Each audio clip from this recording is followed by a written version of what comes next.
bean crop. So the opportunity in our midst to continue pushing production systems is growing.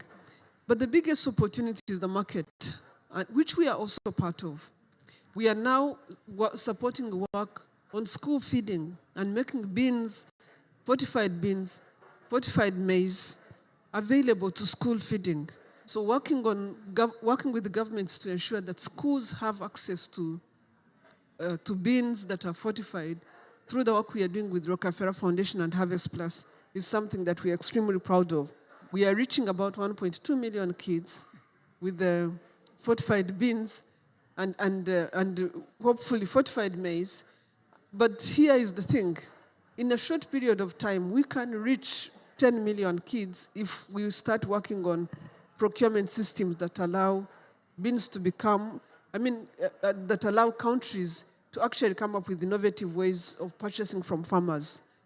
This was done in Brazil. Brazil is probably the best example of how you build a partnership with farming communities and school feeding systems. So there are many things we could do to learn from what Brazil did there. And this, again, is the biggest opportunity to turn and ensure that we advance the beans market because it's good for nutrition, but it's also good for the soils that we are trying to build. So we are excited that in our midst, we have the Pulses, what's the word? The Pulses Institute.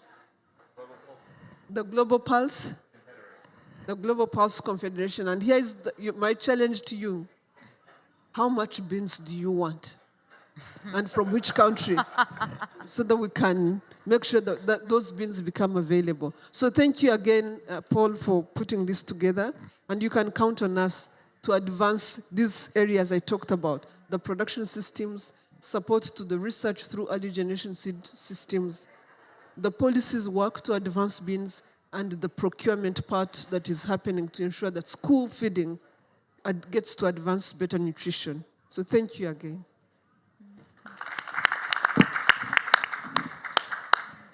Thank you, Agnes.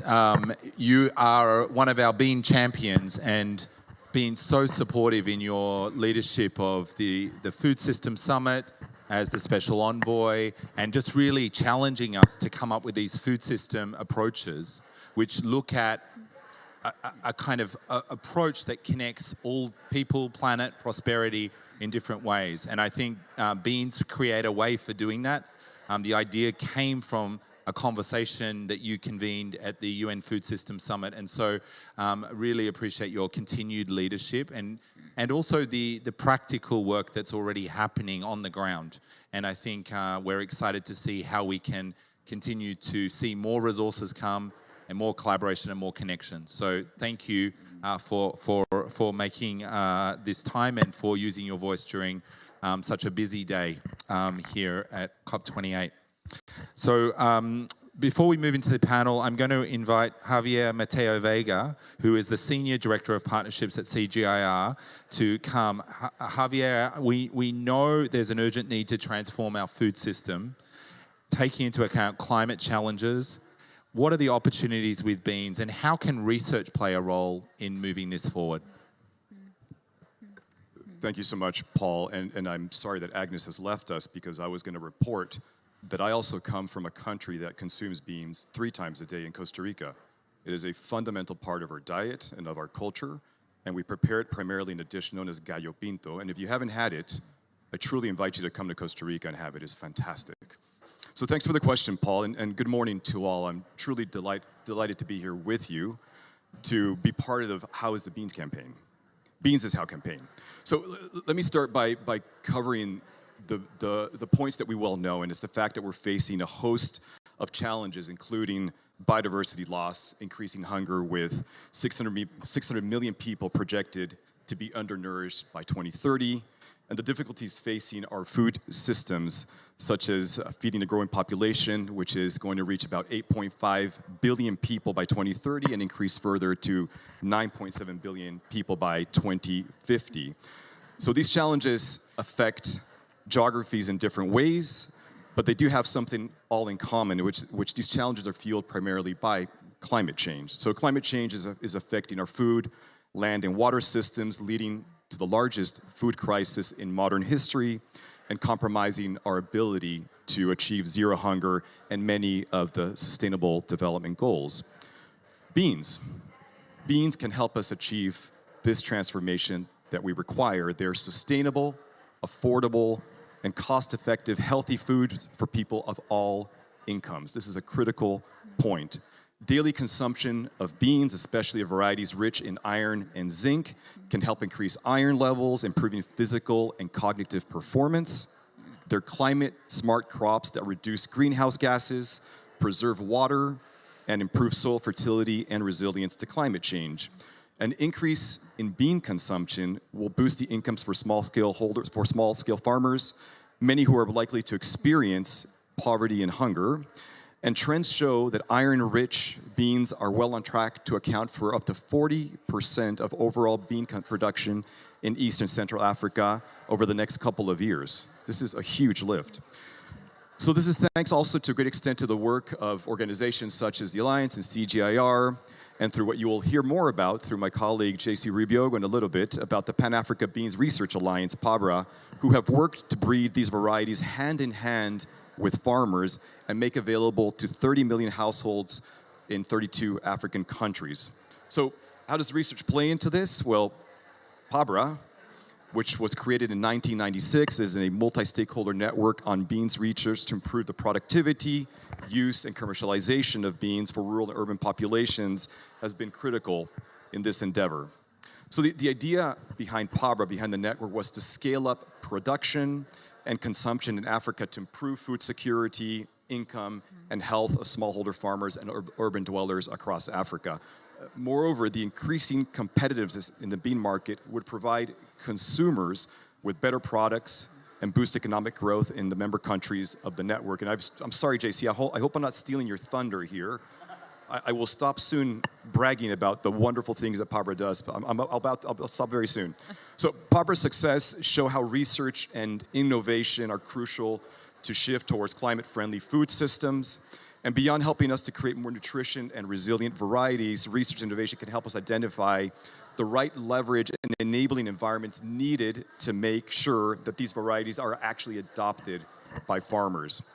CGIAR plays a fundamental role in providing decision makers and the public with the evidence needed to make informed decisions.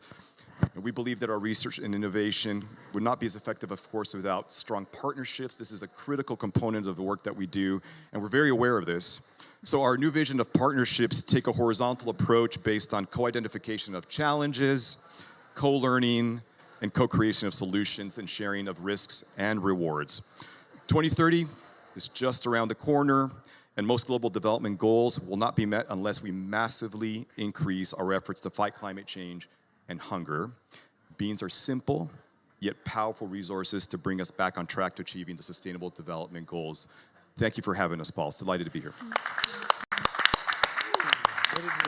Thank you. And really appreciate just the connections that you've made there between how science is part of the solution, how research can really drive into practical application and action. And I think as we talk a little bit further about PABRA and the work that's done there, I think it's really important because sometimes people think science stays in the laboratory. But I know what CGIAR is doing is really making those linkages and connections and really getting it into the hands of farmers. And I think as we're continuing to adapt, this is really critical. So thank you so much and really appreciate it. Just before we jump to the conversation, I've got a couple of, just 3 slides I want to show really quickly just on the campaign. Just Beans is How is this campaign to double the consumption of beans, peas and lentils by 2028. It's about making beans visible and oh, there we go. They appeared where I am. They're about making beans visible, desirable and necessary. And we all know that, but we've got to get other people to know that. And the idea is that we've pulled together a coalition. There's almost 100 members, many represented here. We have a Science Innovation Advisory Council, a board, champions, many of who have spoken today. We've developed a theory of change. Here we go. And the theory of change has really about how do we engage these stakeholders and move that forward. how do we drive innovative communications and marketing? And so there's a lot around how we can move forward in that regard. And then coordinate advocacy for strong policy. And so looking at that, and we'll touch on a few of those points, but then also enable new research, research around consumption habits and behavior change as well. And so if you want to find out about the theory of change, we can, if you go to beansishow.org or .com, you will find the link and you can have a read. What we're really looking at is how we build a model to scale. And this is something really about food system transformation, which I mentioned earlier. It's about how do we learn and then replicate. So it's learn and replicate, learn and replicate. And the idea is to start and learn we've got a priority action around the UK, Kenya, India, and USA. We've got Beans on the Menu challenge in key global cities, and that's starting to build an influencer campaign, really looking at how you lean in. Things like school meals are key areas to lean into, to learn, then replicate. So say, how do we get that going? And so the theory of change is really built around that and really about moving that forward. But we're going to jump into our conversation, and we're going to have a bit more of a conversation around, particularly in Africa, but how do we really accelerate climate adaptation through championing beans? So we're going to unpack these issues. I'm joined by, and I'm just going to give a short introduction because I'm hoping you will talk about your work a little bit as you introduce yourself as well. And so I want to get straight into it, but I'm just going to, please, I'll just read out who we have here. So we've got Vijay Inga, from the board president from Global Pulse Confederation, Jean-Claude Rubiago, the CGR Global Bean Program Leader and PABRA Director, and also current Africa Food Prize winner. We've got Silvia Pastorino, the Research Consortium for School Meals, and Roy Steiner, the Vice President for the Food Initiative, Rockefeller Foundation. So please give them a quick welcome. Great to have you guys with us. So I'm going to rapid fire give you a question each, and then we're going to get into a bit of discussion. So I'm going to start with you, Vijay. So the Global Pulse Confederation represents all the different segments in the pulse industry, the value chain from growers, researchers, logistics, suppliers, traders, exporters, and importers, to government bodies, multilateral institutions, organizations, processors, canners, and consumers. So a big community involved in the pulse industry. So can you just tell me a little bit about the role the industry can play in increasing bean consumption and the broader pulse family? And what regional trends and potential do you see in Africa that could help us reach this goal of doubling consumption? Thank you. It's really a pleasure to be here. And Paul, thanks for inviting GPC to be part of this event. GPC has been in existence since 1961. We're a non-profit body based out of the US in Dubai, and we represent the whole ecosystem of the Pulse community. And over the years we've been involved in the UN Year of the Pulses, which was 2016. Every year we celebrate the International Pulse Day. Okay. Is that better? Yeah. Every year we celebrate the International Pulse Day on February 10 at the FAO headquarters in Rome, and it's celebrated in over 30 different countries, all with a view to making sure that pulses are really in the eyes and the ears of the consumer. Having said all of this, over the last few years, pulse production and consumption is around 41 million tons a year. And honestly, for us as GPC and for the consumer at large, it's important to have some new production coming. And for us, countries like Africa and some of the countries in South America are the ones that we see being able to scale up to meet the need. There is increasing awareness of pulses being a great source of protein. They fit 3 points that all of us are really concerned about. One is equality, because pulses generally tends to be a small holder farm. And usually it's something that gets into really the small farmers. Second is the sustainability, because pulses generally gives nitrogen to the soil. The third thing which which both Agnes and Horatio mentioned, was that pulses also is a great source of protein and is nutritious as well. So all these three aspects is something that pulses really meets. And for us as a global body, we have been involved, a number of our members are involved in Africa in the primary areas, their procurement. They play a role in procurement. Some of them invest in transformation at the farm level or in the procurement level. So all of them, they are playing a role. Having said that, nothing is enough, and this is something which Agnes threw a challenge at us, and it's something that we want to concentrate on as well. So what we also do is, every year we have a conference. This year we are doing something in India, which is the world's biggest producer and consumer of pulses. We want to stress that free and fair trade globally is something that's important for countries to be part of.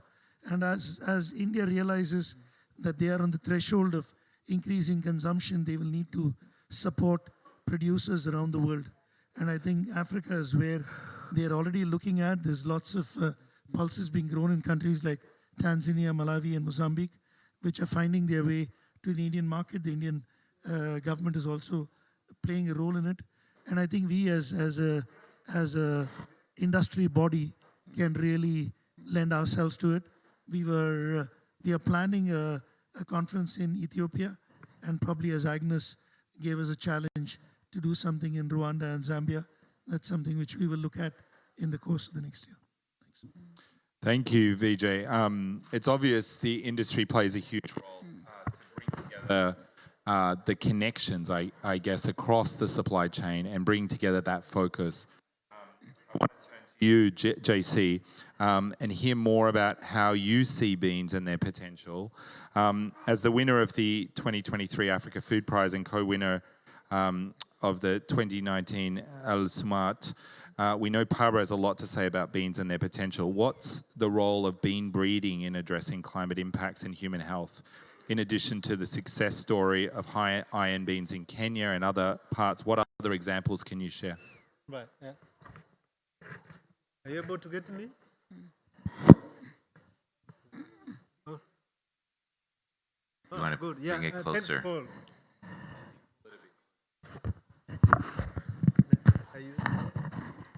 Maybe let me use this one. Hello?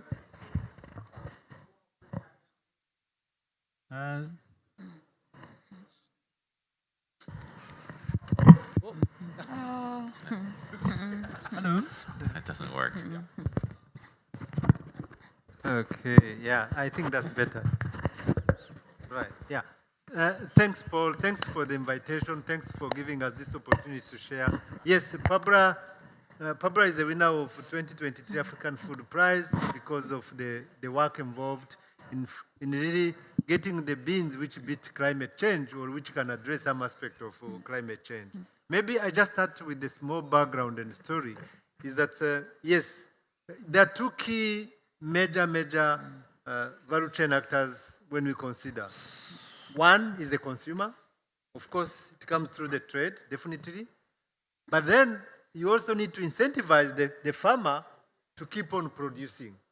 If the farmer is not incentivized, then the consumer will not get product. If also the consumer does not indicate what they want, then the farmer does not produce. So the two, what we're able to do under Barbara is to look at how these two can combine. One, for the farmer, one incentive is adequate production. It's productivity. And one of the key challenges is the climate change. So what we're able to do is that climate change, there was a prediction by our teams, forecast, yes, climate change will be 2050, less rainfall in some areas, excessive rain in some areas. That means change of temperature, change of rainfall, change of agroecological factors, which determine the production of beans. So we went ahead and look at now, build resistance, because it brings the pest and disease. There's weather changes, bring disease and disease. So we have built, that's a background for any material, must have. So we bring disease, pest, and tolerant material so that farmers don't even use chemicals to spray, so that reduce their cost rather than use. That's one way to address both cost and also climate. Second is looking on, because some areas the rainfall will be limited.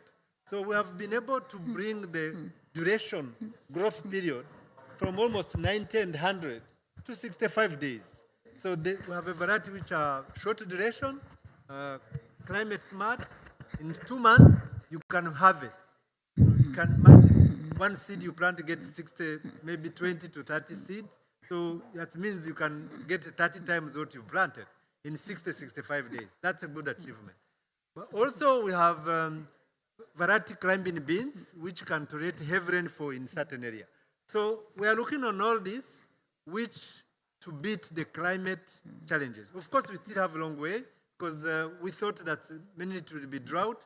Now we have excessive rains. Or you have 2 weeks of heavy rainfall, and then you have 2 weeks of dry period. So how do we get resilient material, which are yield stability? That's now what we're working on. But there are several success stories, like Kenya, as you said, Nyota, high iron. We also go to the consumer trade. It's not just a climate resilient alone. It's a consumer trade, because I said the consumer is very important. And how is now working on a consumer trade? We have started working on high iron and zinc for the last closer to 15 years now. We got a variety with the iron threshold, which is higher by 20% the normal beans, the ones in the market. That's great. We have released them across more than 80 countries now. They're being used, like what we talked in Kenya, in Rwanda, in Burundi, in Tanzania, in Uganda. We also have beans with a different market type, different colors, because they're interested in yellow, red. We have that as well. That's another trade. We've started the most important, which I think will also make available the high iron and zinc, is the cooking time. So we have started breeding for short cooking time. You can use other method to cook, definitely to reduce, like a pressure cooker and others.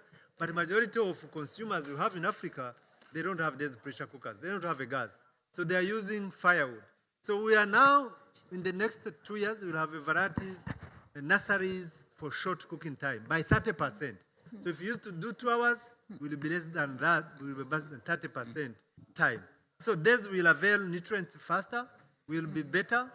At the same time, cut energy use, cut firewood, which is a climate issue too, and water use, definitely. Waste of time for people who go to the kitchen, particularly women. So we are really tackling in different ways in terms of genetic innovation. We also have non-genetic innovation. Maybe I stop there, because with the beans I won't stop. Yeah.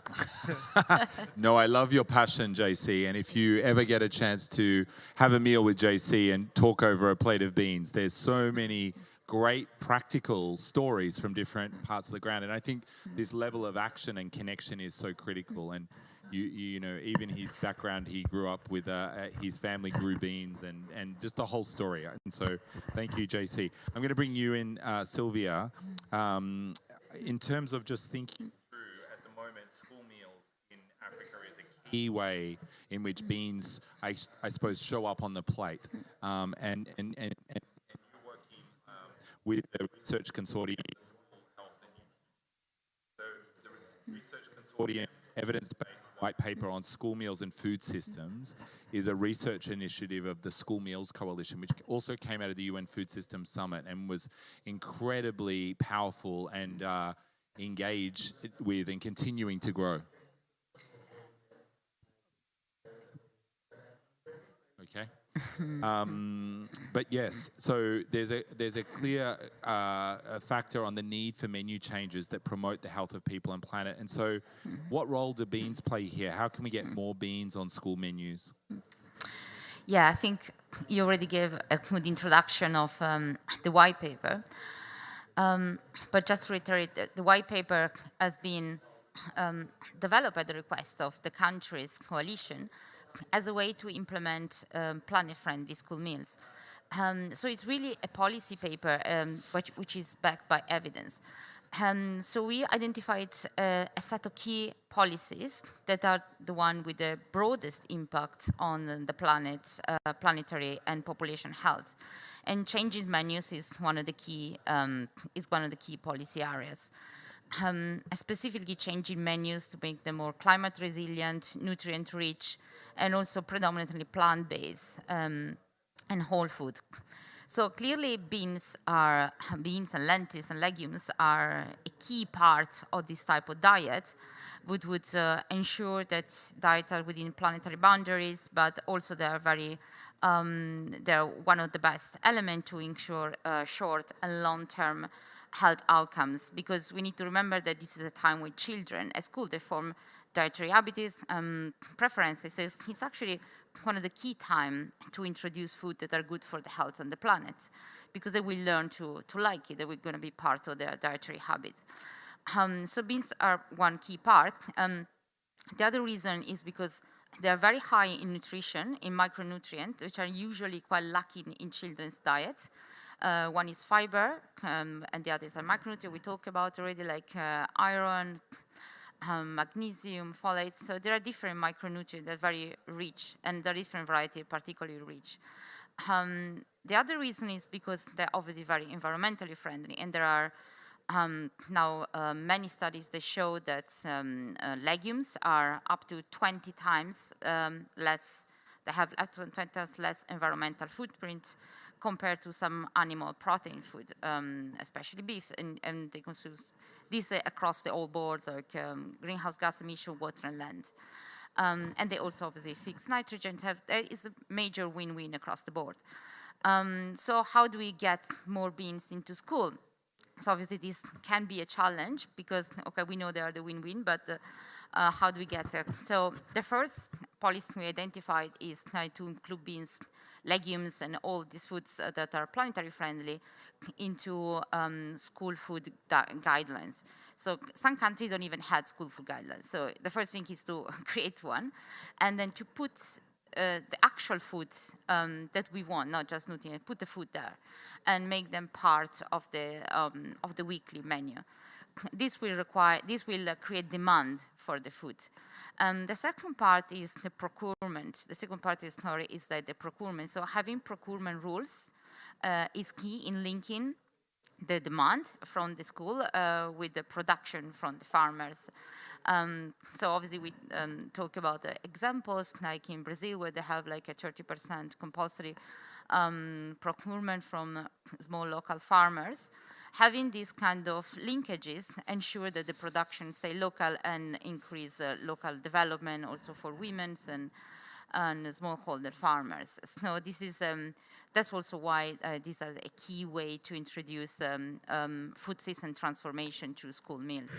And lastly, we need to remember that school meals are one of the broadest, largest food system, publicly funding food system in the world.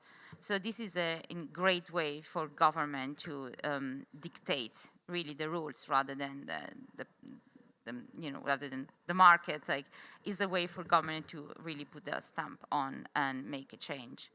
One last thing, if I had time, is like to make them to try to make policies that are also acceptable for the community, for children, and for the cooks. And one key one is to ensure that they are that they have like technology, cooking technologies. Obviously, one is to produce shorten cooking time with the variety, but also like in increment technology that reduce cooking time, like pressure cooker, electric pressure cooker, which also have enormous benefit for the environment and health.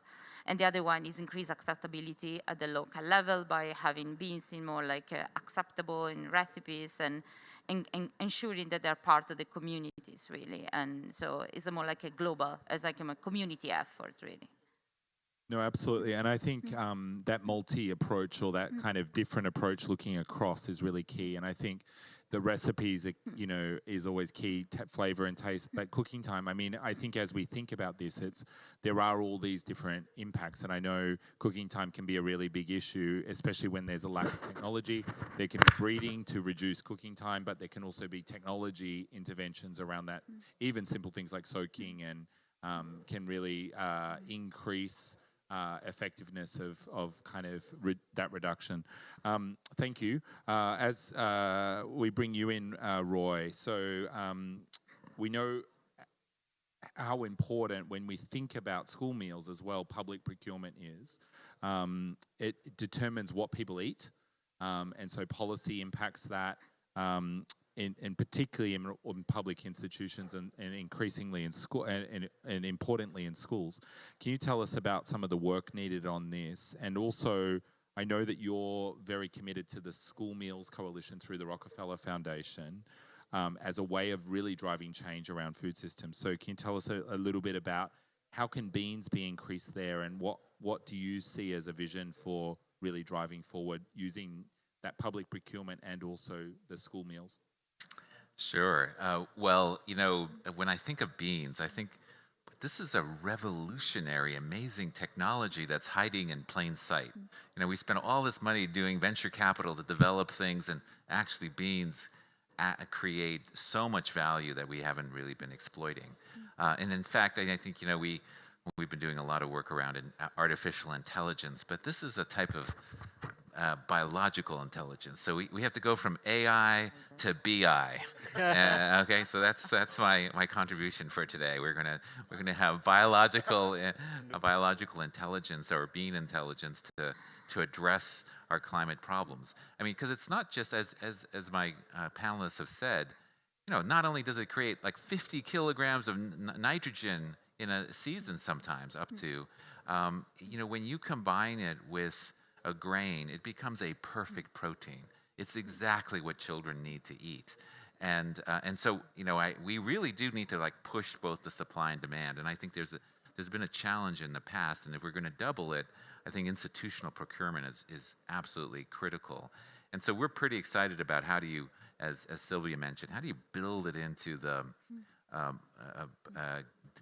guidelines, these school feeding guidelines, so that kids have it with every meal, because it's going to dramatically improve the quality of those meals.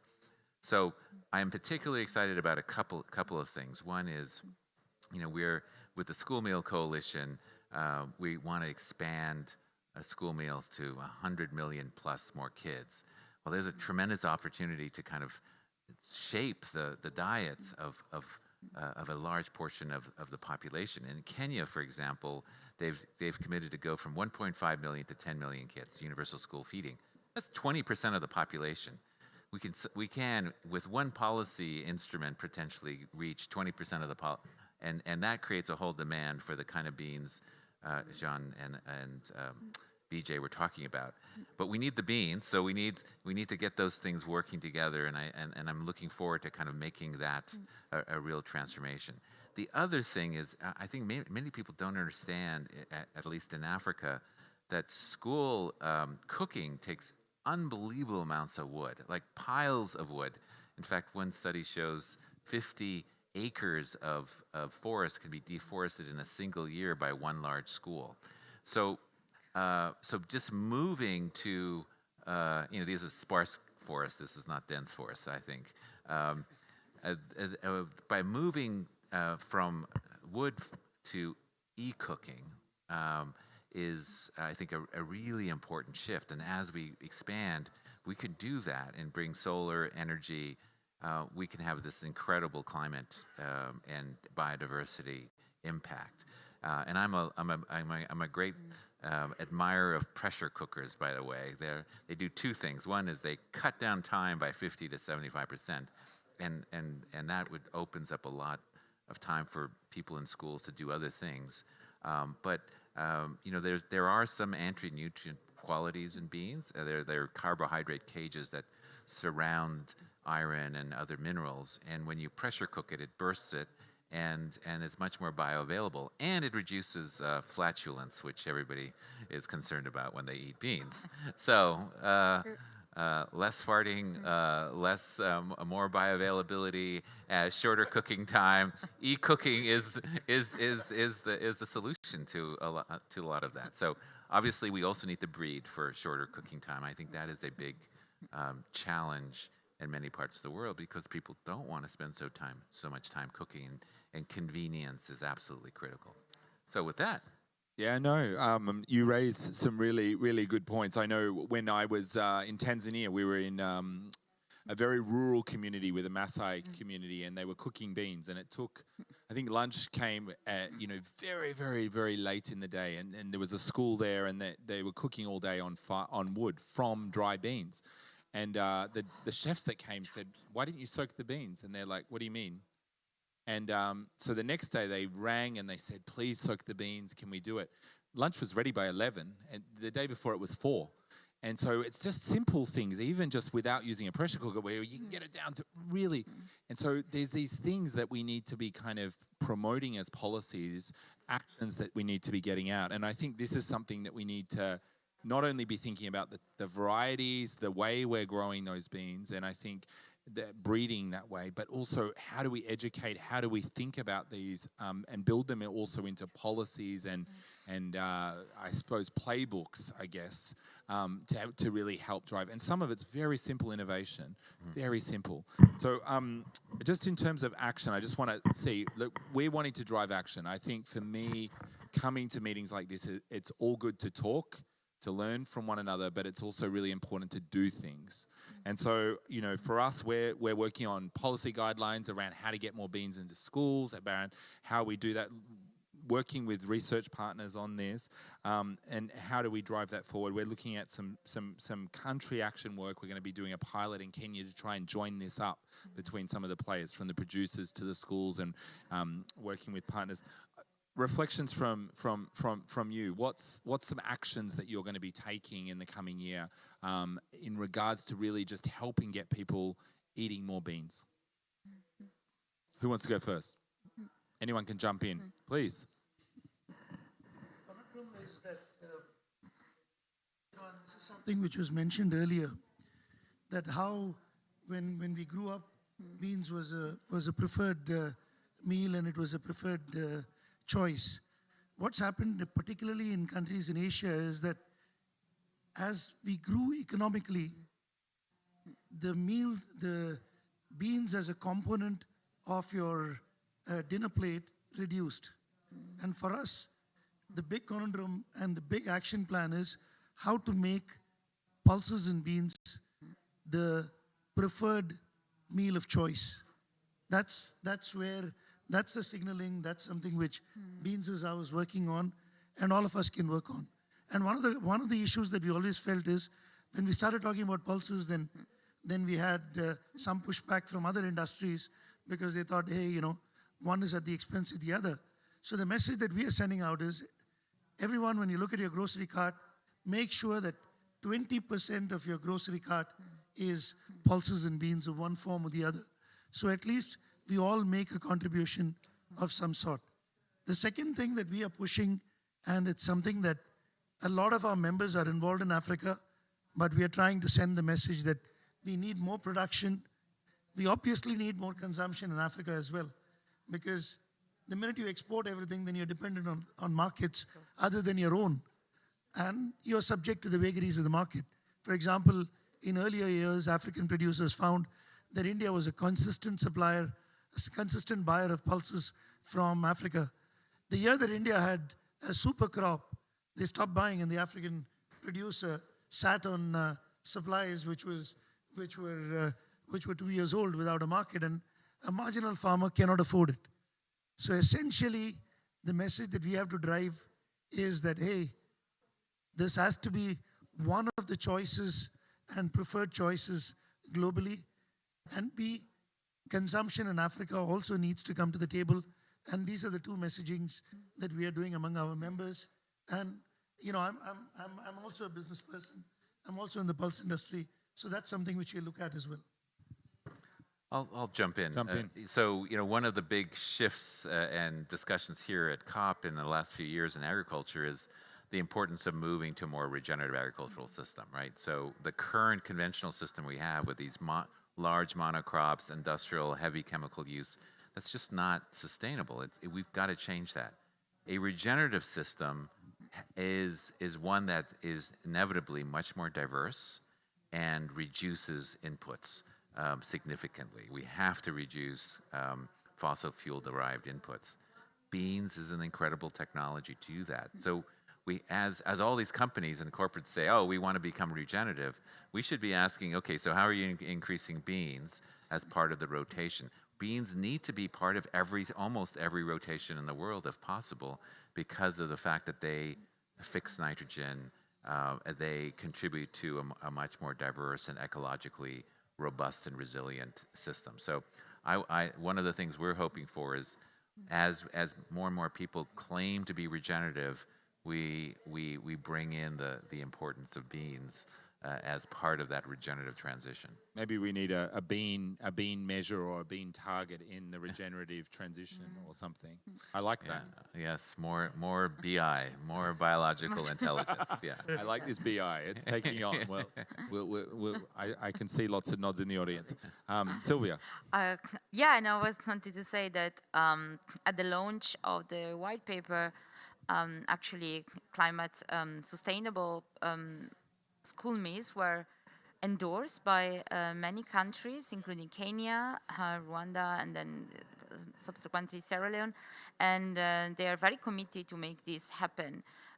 So I think on the School Me Coalition, there is like I think there is a lot of interest in this work, and I think there is a lot of interest from the country to make this happen.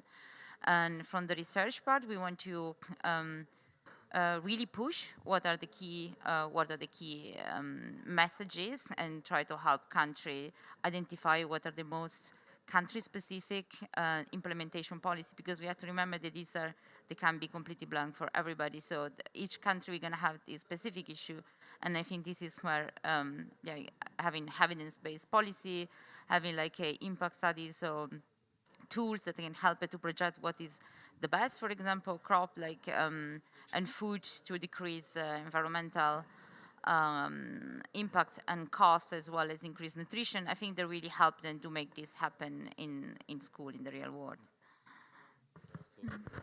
JC. Yeah, maybe just pick from all these colleagues. I think we need to work on different levels. One, we need to work on productivity, which Roy was talking about.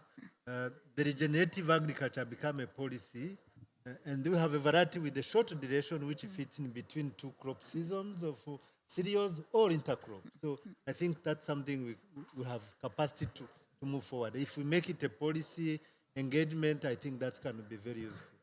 I'm also looking on supporting small medium enterprise to develop products which the consumer are looking for. We have urban consumer who is very choosy. I'm thinking that we really need to support innovation in addition to biological intelligence, and also market intelligence, to look at how do we get the urban consumer, what type of beans products are they looking for. Pre-cooked beans is one we have been working a couple of years with the private sector, like in Rwanda now, in Uganda, where they supply the schools pre-cooked beans. Schools don't have to cook anymore, because kids, when they eat beans which are not cooked, they hate beans in their life. But when they are pre-cooked, then they have a good meal, and they grow with that habit. So that's something we need to push industry to come with the new products which are nutritious but very convenient as well. And we need to keep the beans affordable.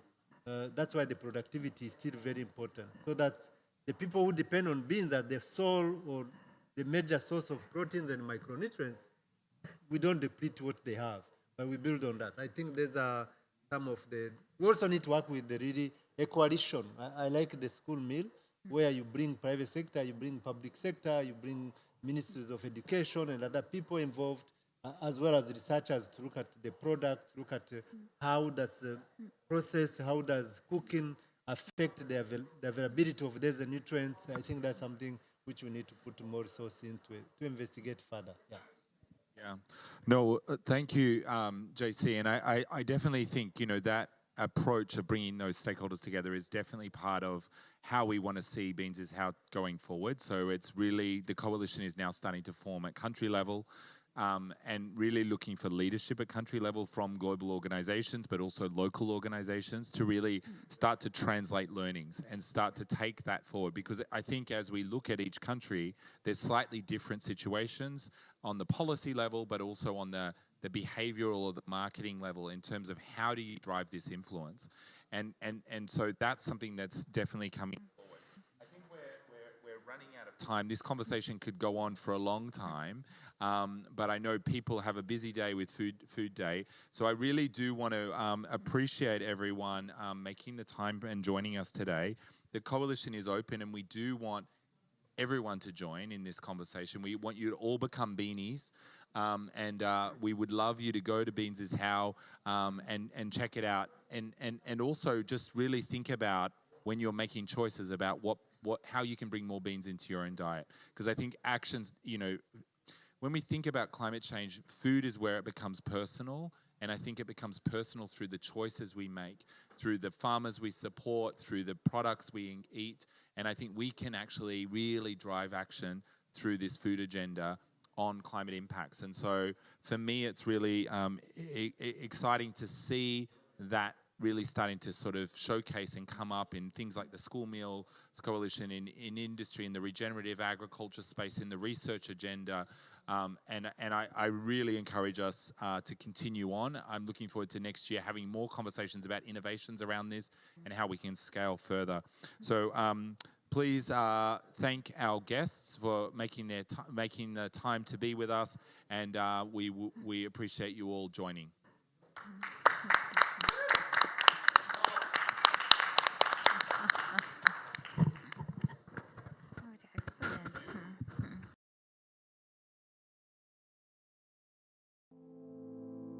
بشرتك جافة؟ محتاجة ترطيب؟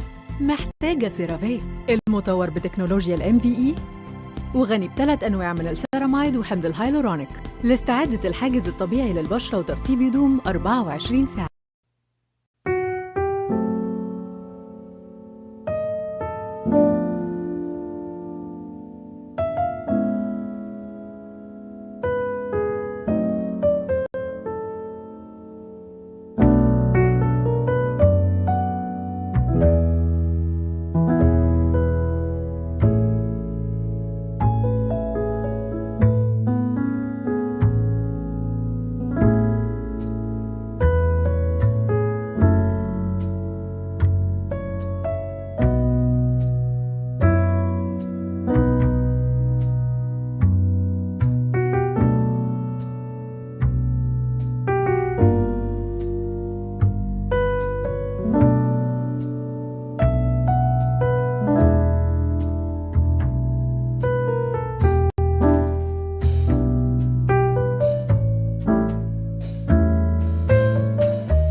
in supporting countries with the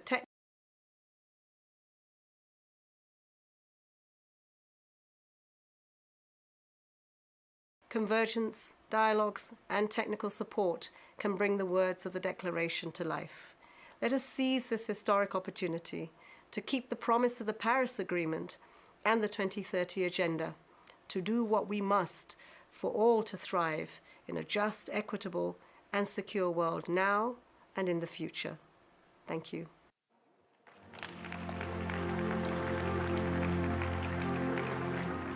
Well, I wish that Deputy Secretary-General Amina Mohammed could just feel the strength of the appreciation that you've shown, because she's relentlessly been leading us all through multiple challenges on our journey to the future. I noticed her mention of converging, of dialogues, and that's the style of work that lies ahead for all of us, bringing different parts of the puzzle together. Now, one of the organizations that exists to help us all make sense of food and agriculture, one of the 22 specialized agencies of the United Nations system, is the Food and Agriculture Organization. With 195 members, its focus is on ensuring food security for all and access to enough food and nutrition for people to be able to lead active, healthy lives. But many of us have been wondering, are we able, as a world, to focus on food security and good nutrition for all, and to stay within that 1.5 degrees threshold that matters so much for our collective future? Well, FAO have been working on that challenge.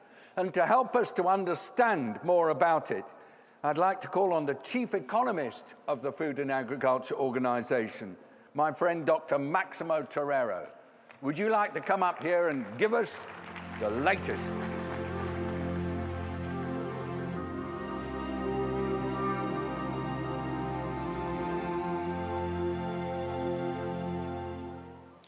Excellencies, Minister Maheri, dear Excellencies here. Our motto today is good food for all, today and tomorrow. This is what links what we need today and what we need tomorrow, and links with sustainability. Today we are launching the global roadmap for achieving SDG 2 without breaching the 1.5 degrees. Our goal is to work on the transformation of the agri-food systems through accelerated climate actions to help achieving food security and nutrition today and tomorrow. This is extremely challenging. In 2022, 738.9 million people face hunger. 2.4 billion in 2022 were moderately or severely food insecure, and over 3.1 billion people lacked access to healthy diets. The pandemic have added 120 million people to the chronically undernourished number, and by 2030, if we continue the same way we are estimating around 600 million people will suffer hunger. Progress towards global nutrition targets is uneven and uncertain at this point. At the same time, the planet faces crisis, exceeding safe limits in 6 of the 9 planetary boundaries, majorly tied to the agri-food systems. These systems contribute 30% of anthropogenic greenhouse gas emissions, impeding climate goals despite the Paris Agreement aims warming rates suggesting a gap meeting these targets. Over 2013 to 2022 period, human-induced warming has been increasing at an unprecedented rate of over 0.2 centigrades per decade. Overall, the carbon budget associated with 50% chance of keeping global warming to 1.5 may be exhausted within 6 years at the current rate of greenhouse gas emissions, and with the current NDC's commitments, the 1.5 target will be breached, while the 2 degrees centigrade target will be met narrowly. Agri-food systems face a dilemma, producing now more to address immediate needs while endangering the future food insecurity and nutrition, or car production to reduce emissions. This perceived trade-off has led to the inaction and boldness, climate action skeptics. However, the growing urgency demands action and challenge in narratives. Providing healthy food for all today and tomorrow is crucial as it aligns agri-food system transformation with climate actions. Agri-food systems should address food security and nutrition needs but they host a larger number of actions aligned with mitigation, adaptation, and resilience objectives. Simultaneously, the climate agenda could mobilize climate finance to unlock the potential of these systems and drive the transformation, given the huge opportunity of gaining efficiencies we have in the agri-food systems. This is the core goal of the roadmap that we are launching today, which are initiating a process today. Creating synergies between the two agendas require a master plan, a roadmap. This is especially true to overcome the drivers of inactions, which means denial, division, distraction, and doomism. This will be the 3-year journey where today, under the COP28, we are launching the global vision. In COP29, we are moving from a global to a regional view and to a vision of costing and financing. And on COP30, we are establishing country action plans, monitoring and accountability. In this respect, that the Emirates Declaration on Sustainable Agriculture, Resilient Food Systems and Climate Action is an excellent achievement, and FAO is committed to support countries to translate the Emirates Declaration on Sustainable Agriculture, Resilient Food System Climate Action into full implementation by scaling up agri-food system solutions guided by the new roadmap that we are launching today. FAO is working with the COP28 presidency and partners on the technical cooperation collaboration that can serve as the glue that binds us together and our many partners together in our common goal of supporting countries to scale up sustainable agriculture, resilient agri-food systems, and climate action. We stand ready to join hands with partners to support countries accelerate action on the historic Emirate Declaration. FAO, the World Bank, the CIR, and IFAD, in collaboration with the COP28 presidency, also plans to launch the Agri-Food Sharm el-Sheikh support program, consistent with the roadmap. And this 3-year support package will help advance and operationalize the Sharm el-Sheikh joint work on outcomes. The program will support knowledge, evidence, and tools that help to raise ambition through the UNFCCC process, and unlock finance and accelerate action on the ground. The program is a virtual bridge between the declaration and the Sharm el-Sheikh joint work. Colleagues, we need to build on existing efforts. We need to converge and bring all of us together to resolve this enormous challenge we are facing. But we need to bring common definitions, consistency, and complementarity in actions and policy frameworks that we are implementing. The roadmap shows that achieving these goals with the right set of actions incompatible with agri-food systems that are net carbon sinks. We are presenting 120 actions in 10 domains and 20 milestones that will strengthen food security and nutrition while contributing to the climate agenda. These actions include reduction of food loss and waste, improving productivity, especially in the livestock sector, methane reduction technologies, and adoption of regenerative and climate-smart practices beneficial to soil, health, lead to substantial mitigation and adaptation while building resilience. Carbon dioxide removal measures like afforestation, reforestation, and soil ecosystems restoration show potential for sequestration. But in alignment with the International Energy Agency roadmap, growing capacity in bioenergy with carbon capture and storage is requested to achieve global mitigation targets. Finally, our assessment shows that achieving the joint agenda on food security and nutrition leads to specific tensions during the transition period and around key pivotal areas. At that time, deploying a full portfolio of well-balanced actions will be more critical than ever. Let us work together to achieve food for all for today and tomorrow. Thank you very much.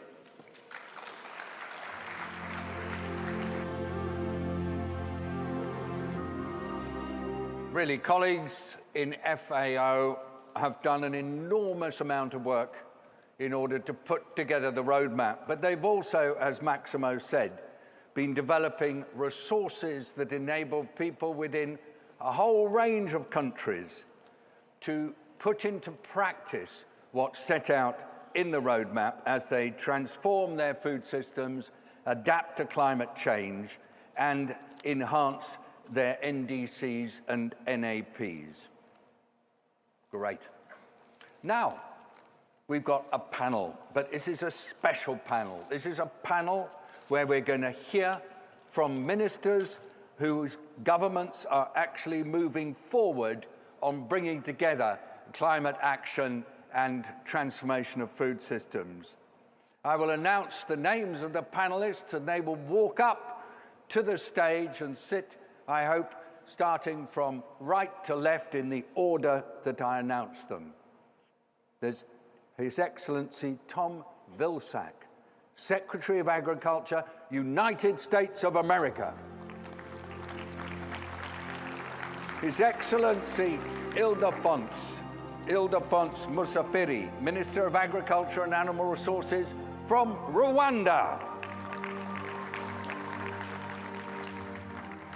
His Excellency Fernando Mateo Costa. Now, Fernando said Costa's his mother's name, so I hope his mother's watching late at night in Uruguay. Welcome, Minister. And then we're going to invite His Excellency Vatimi Rayalu. He's Minister of Agriculture and Waterways from Fiji. Welcome.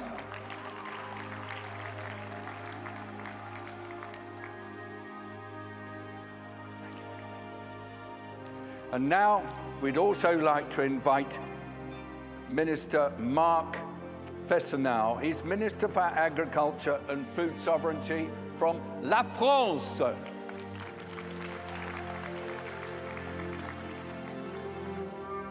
And then we'd now like to invite Her Excellency Claudia Müller.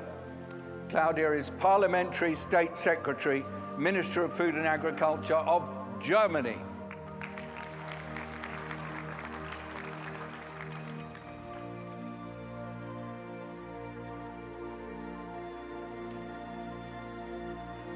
I'm going to invite each of our guests to come to the lectern if they wish, or seated if they wish. It's entirely their choice to make remarks. Some of them will speak in English, some of them will speak in other United Nations languages, so have your headsets close by if you need them. Secretary Vilsack, sir, you have the floor. Much. And you're on. Thank you very much. Let me, first of all, associate myself with the comments that, David, you made about Minister Almahary. What a tremendous leader she has been in this effort, and certainly appreciate the friendship and the work together on AIM for Climate. You know, we're here today, as a ministerial declaration highlights, climate action, agricultural sustainability, and food systems resilience are inextricably linked. Agricultural producers, as we know, are on the front lines of the climate crisis, while also they are uniquely positioned to provide solutions. To rise to this challenge, they must adopt climate-smart practices while sustainably increasing productivity to meet global demand for food, fuel, and fiber. And critically, they must also remain profitable if they are to stay in business. But investing in new climate-smart practices can be challenging, especially for small-scale operations, where returns on investment may take several years. These investments need to work for the farmer's business and for the environment. The key is creating multiple income streams that can achieve these multiple objectives. That's why the United States is investing in approaches that create an economy that supports producers and rural communities while meeting global demand for renewable and climate-smart goods and achieving our climate goals.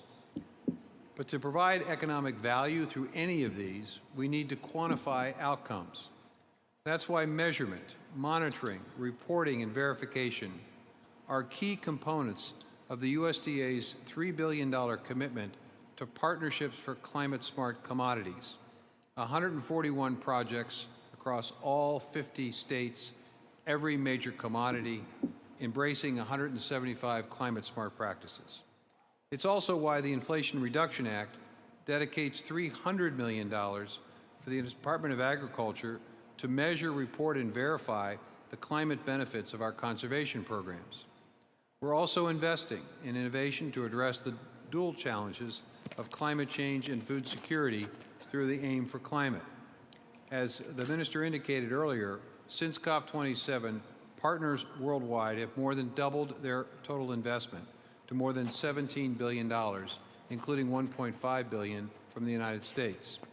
While these historic investments, we make these historic investments with the realization that if we get it right, What makes sense for the climate will also make economic sense for the farmer.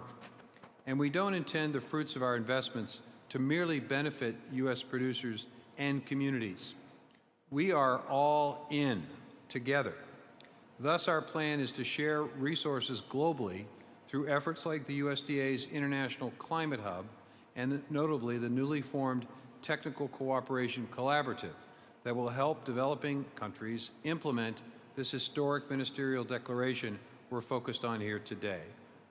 Farmers are good stewards of the environment because they know that's what keeps them in business.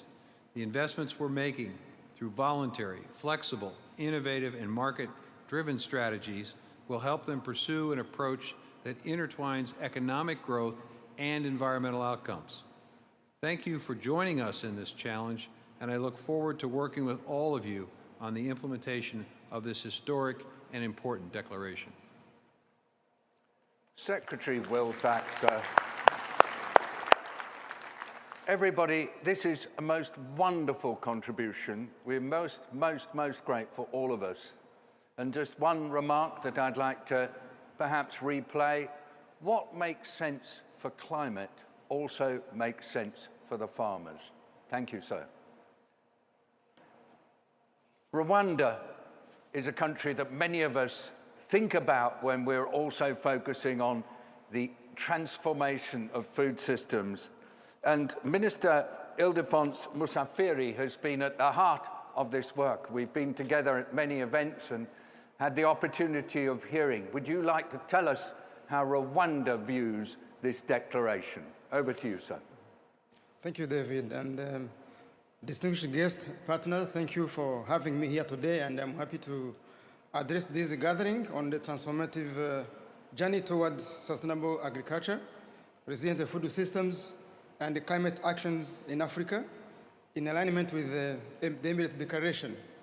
But first of all, let me start by the rumor I'm hearing about since I entered this compound or this city of Dubai, that as of yesterday, the 27-page global stock take of COP28 is lacking agriculture and food systems. It is represented barely, maybe some 3 times or 1 time, I don't know. So I hope it's a rumor, because I'm not sure that if we want to move in a future world without food, so I think in the short run we're all dead. If they have been waiting for this day, thank you. If they have been waiting for this day, now here we are. It's unfortunate they put it on the last day, but here we are. And hope those who are drafting now are hearing and following us very carefully. Right. So we are here now to raise our voice towards agri-food system transformation as the pillar of our future. Rwanda, along other African countries, stands at the crossroads of a unique challenge, namely the adverse effects of climate change. Climate shocks increasingly imperils the resilience of our agriculture and food systems, intensifying hunger, malnutrition, and economic stresses, especially among the most vulnerable. And yet, I believe that it is within our power to harness the potential of our agriculture and food systems as a driving force for innovative responses to climate change and to unlock shared prosperity for all. In the same spirit as that of Emirate Declaration, I acknowledge the critical need for progressively achieve access to safe, affordable, nutritious, and adequate food for all. This is vital to the livelihoods of smallholders, farmers, and their families. Rwanda's commitment to scaling up adaptation and resilience activities is and will remain steadfast. We strive to reduce climate vulnerabilities of all farmers through different initiatives such as enhancing financial and technical support, capacity building, infrastructure development, innovations, including early warning systems. We have been doing a lot in this journey of food transformation, where we are trying to do research and innovation in nutrition, because we have to go beyond production and sensitize our people to eat healthy and well-prepared food. We need to implement climate-smart agricultural practices, irrigation, conservation agriculture, and others. We need to do better planning and better coordination. We are bringing all partners together, ministries concerned with the food systems, environment, health, education, and others, to make sure we are coordinated and make sure that we implement a successful food system transformation. And last but not least, we are concerned by creating decent jobs for youth and women in agriculture. And we have embarked on a journey of $30 million with AGRA, which is the Agricultural Food System Alliance, and I saw the president in the room. Thank you for that.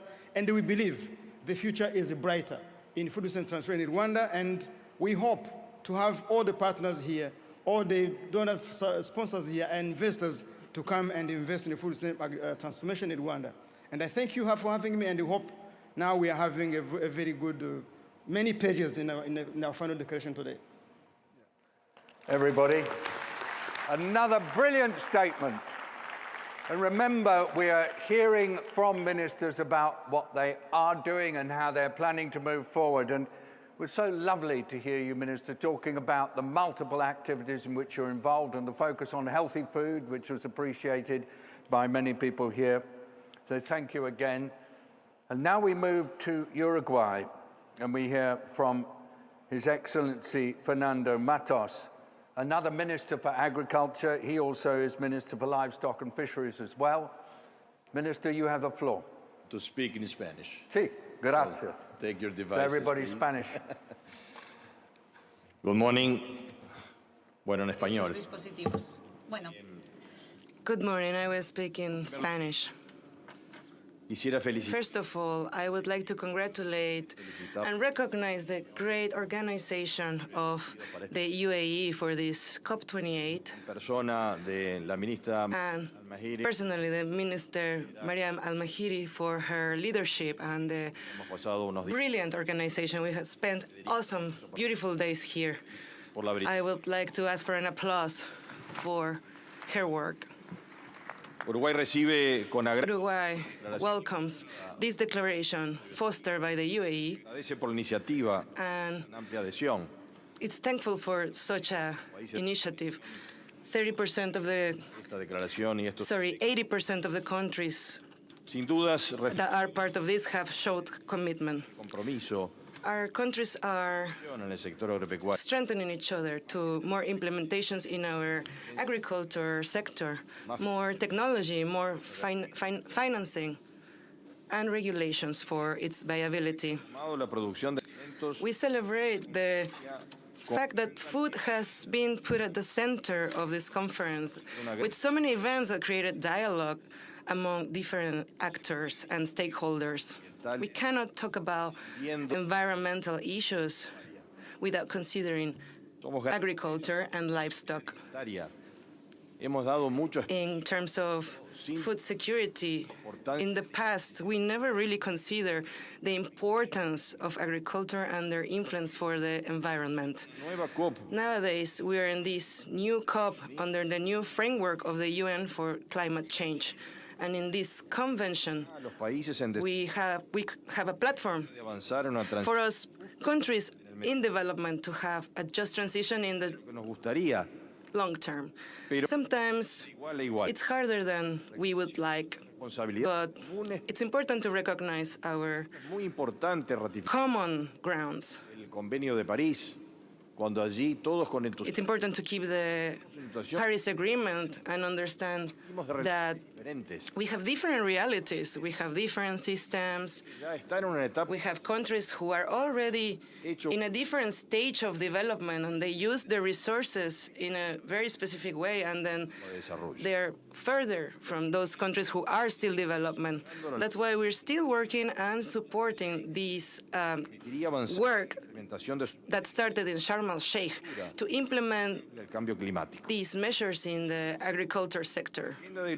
However, the agriculture agenda doesn't really have clear agreements just yet, which has delayed achieving our objectives. In Uruguay, we're trying to create a system that meets the needs of the world. But the reality is that there's a lot of vulnerable families that depend on agriculture. We're trying to improve the efficiency of our production system so that we have a triple effect in the economy, the environment, and the well-being of people. We're also concerned in the growing trend to have more taxes in the agriculture based on environmental issues, so this creates more inequality.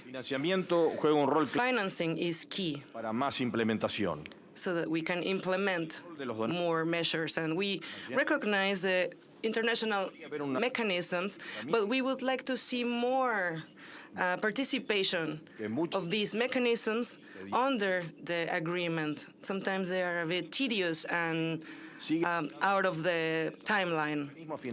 We are creating new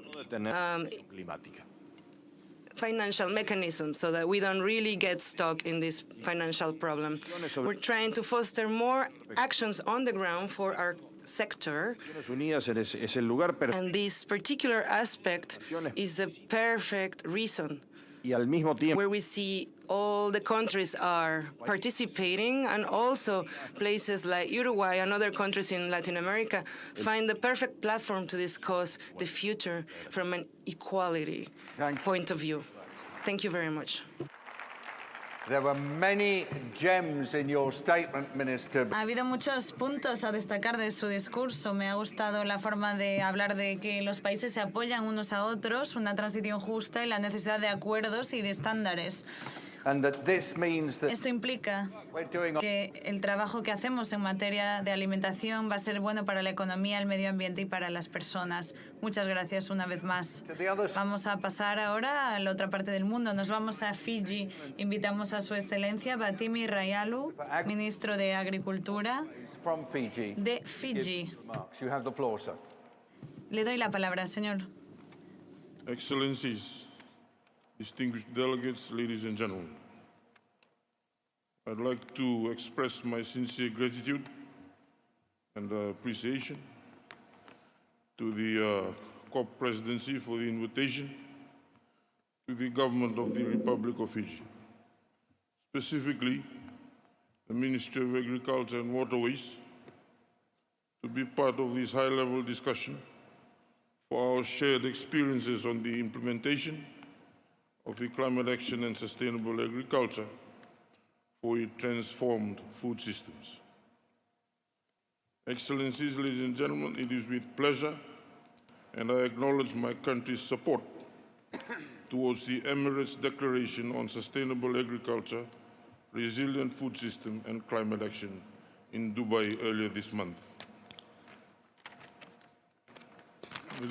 Ladies and gentlemen, our emissions in Fiji and the Pacific are negligible in the global context.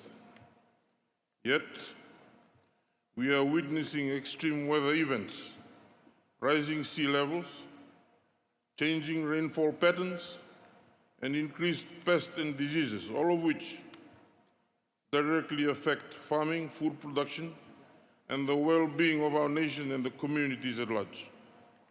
The economic implications of these impacts are huge. Ladies and gentlemen, the Declaration recognizes that food systems are context-specific. The opportunities and challenges within a particular food system are unique to national and regional circumstances. There is no universal prescription or one-size-fits-all approach for food system transformation. Any approach should build on lessons learned from past work and harness existing momentum around this agenda. It is welcoming to know that this event offers an opportunity to further build momentum and rally around aligned approaches to realize our shared objectives while respecting national and local circumstances.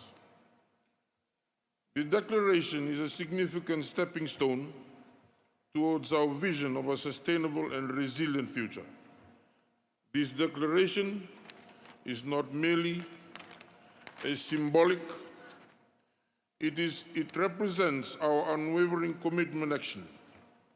Together, we have the power to transform our agriculture sector, protect our environment, and secure the well-being of our people. Ladies and gentlemen, Fiji currently integrates the agriculture landmark decision called Cornivia Joint Work on Agriculture into our agriculture policies and plans. These include improvement of soil carbon, soil health, and soil fertility under grassland and cropland, as well as integrated systems, transforming livestock management systems through breed improvements, targeted nutrition, and manure waste management, monitoring and assessing adaptation, emission reduction, resilience, and socio-economic and food security dimensions of climate change. Fiji, like many other countries, is heavily dependent on agriculture for livelihoods, food security, and economic development. After COP28, the Ministry of Agriculture and Waterways will be launching a new 5-year strategic development plan which considers the transformation of our food systems and accelerates progress that addresses food security, sustainable livelihoods, and socio-economic development.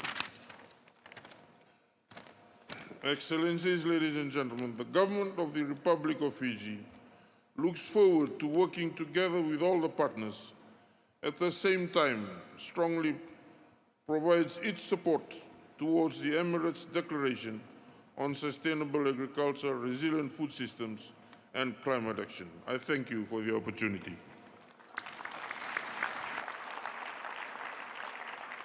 Strong applause there for Minister Vatini Rayalu, Agriculture and Waterways in Fiji. And everybody, I can tell you that Fiji, along with 14 other small island nations, has been very much at the center of this work.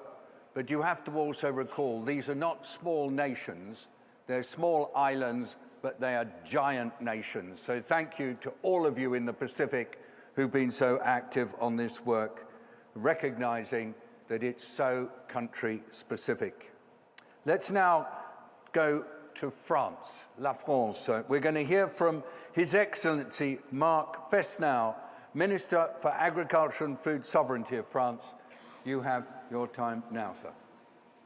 Merci beaucoup, chers collègues. Thank you very much, dear colleagues, excellencies. Thank you very much. I want to say that agriculture and livestock are seeing the impacts of climate change, and at the same time, the food systems contribute to a third of emissions, and they can contribute also to the decarbonization of a few sectors and the sequestration of carbon. In this context, the food systems can need to grow their resistance, their resilience, so we need to take into account the resilience of food systems in our climate plan. So I want to salute Maria Alain Marie, who contributes very highly to the success of these actions. So thank you very much. Thank you in the name of France. The text of the declaration really reflects the challenges that we need to take into account, and it's very ambitious. First of all, it talks about one pillar of the Paris Agreement, also takes a very integrated vision, and also wants to decarbonize the food systems and also guarantee food security. Thirdly, we take a system-based approach from the fork to the plate, and we need to underline that we need to work on Sharm el-Sheikh objectives, and Bonn will be very important, and will strengthen the Declaration on Food Systems that was signed by more than 150 countries today. So I want to present you a few things that we do in France and Europe. Of course, it's very linked. We do a lot to create a market, a framework for carbon with Europe. We work with the state members on the political level. I'm also talking about the CAP. We are working on agriculture agricultural planning, especially on food, and my ministry identified different concrete actions with the agricultural world. We want to support farmers in order to implement zero carbon work. Without this, we cannot do anything, so we need more sober energy systems, supporting also the inputs, and this is work to do with meadows. We need to work with legumes. This is very important to contribute different sectors, forests also, and need to work on timber in order to use biomass, and also work against food waste, because we know that this waste can also start in the field, so we need to start there.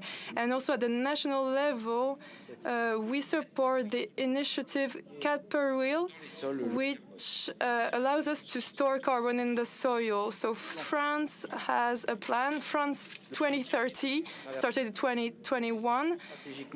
We have national strategic plans with eco-regimes to favorize diversification of crops and favorize biodiversity, and also the example of agricultural conversion to organic farming, and also something that's important for resilience is the development in our country as well as in other countries, the crop assurance system to ensure the resilience of systems. We also need to develop protection of our crops. That's also done through variety research for plants, and mutation is also very important. So that's something to take into account in the final declaration. So I hope to have food systems that become even more present in the final declaration of our works. Thank you very much. And it's wonderful to hear how France shows the power of building on what's already happening, the mention of the Sharm el-Sheikh work programme, but also 4 per mille, the landmark French initiative on soil health that's been around now for a few years and which has become the focus of attention so widely. Now we go to Germany, and we're going to hear from Her Excellency Claudia Miller, Parliamentary State Secretary of the Minister of Food and Agriculture. Madam, you have the floor. Thank you so much. Ladies and gentlemen, thank you for inviting Germany to this important event on the implementation of the Emirates Declaration on today's Food and Agriculture and Water Day here at COP28. And I would always say they really saved the best for last.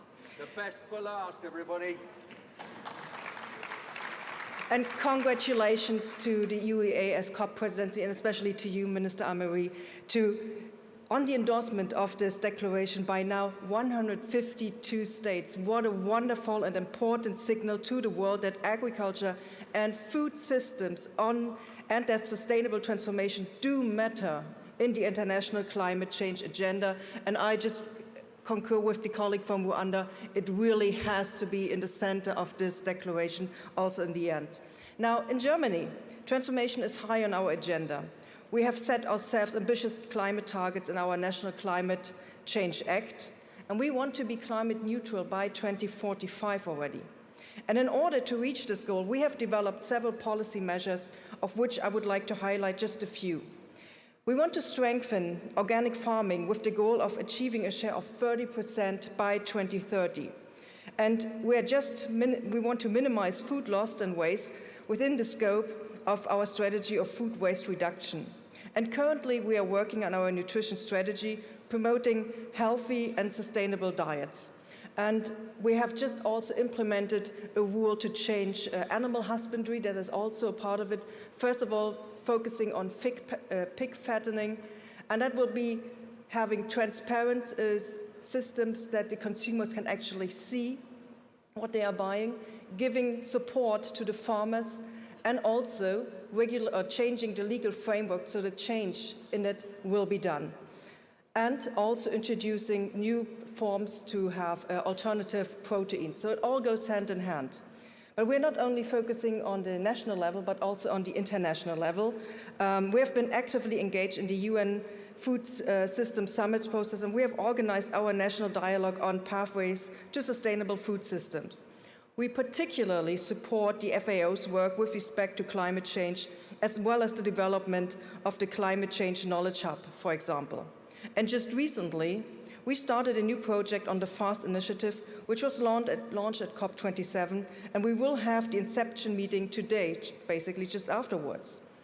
Now, unfortunately, I have to say, within the scope of the current agriculture negotiations under UNFCCC, parties have not been able to follow up on the great momentum of the Emirates Declaration and have only agreed upon the procedure conclusions regarding the Sharm el-Sheikh joint work on the implementation of climate action on agriculture and food security. They will continue their discussions on the next subsidiary body meetings in Bonn next June. Now, notwithstanding the disappointment outcome of the negotiations, we will still have hope for the process and the goal of implementing climate action. And with 152 countries under this declaration, we can definitely say we are not powerless. The Emirates Declaration aims to incorporate agriculture and food system into NDCs and NEPs. And in order to support countries in implementation of this goal, my colleagues from the Federal Ministry of Economic Cooperation and Development decided to provide funding for a development of guidance to enhance NDC ambitions and implementation with a view to agriculture and food system transformation. In short, food-forward NDCs. Now, the guidance tool was developed by the COP28 presidency in cooperation with several partners, including FAO, SIGA, WWF, and Climate Focus. And it will be a very simple interactive web-based tool. So you're seeing I'm doing a little bit of, promoting that. It will be started next year for several member countries, and it will offer users a tangible evidence-based policy options and measures, as well as available literature regarding the transition to nature-positive, healthy, and resilient food systems by means of NDCs. With that, we will highlight and support countries to reaching their goals.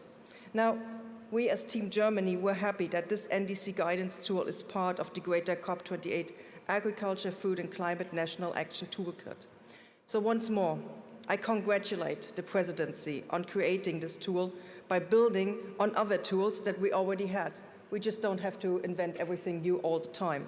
So this is an excellent example of international cooperation in agriculture and food systems, and we will make sure that this will be a success, as will the declaration. Thank you so much.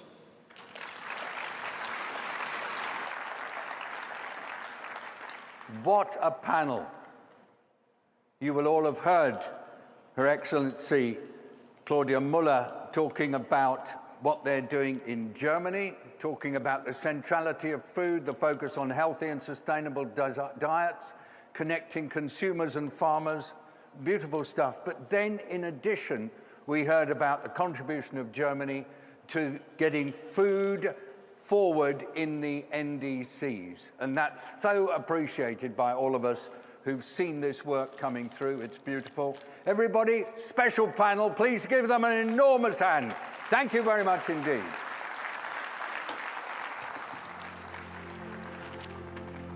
Thank you. That was beautiful. Thank you for coming all the way from Suva.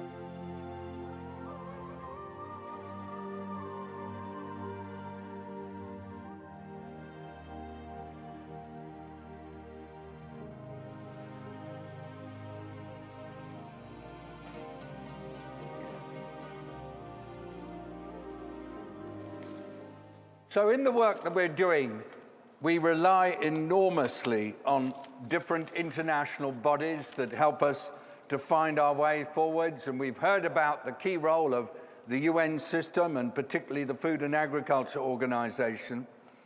Now we'd like to hear a little bit more about the financing aspect of things. And this is where we invite the Global Director of the Agriculture and Food Global Practice of the World Bank to come and help us understand the different mechanisms that they're using. Please give a massive warm hand to Dr. Martin van Nieuwenkoop, another close friend.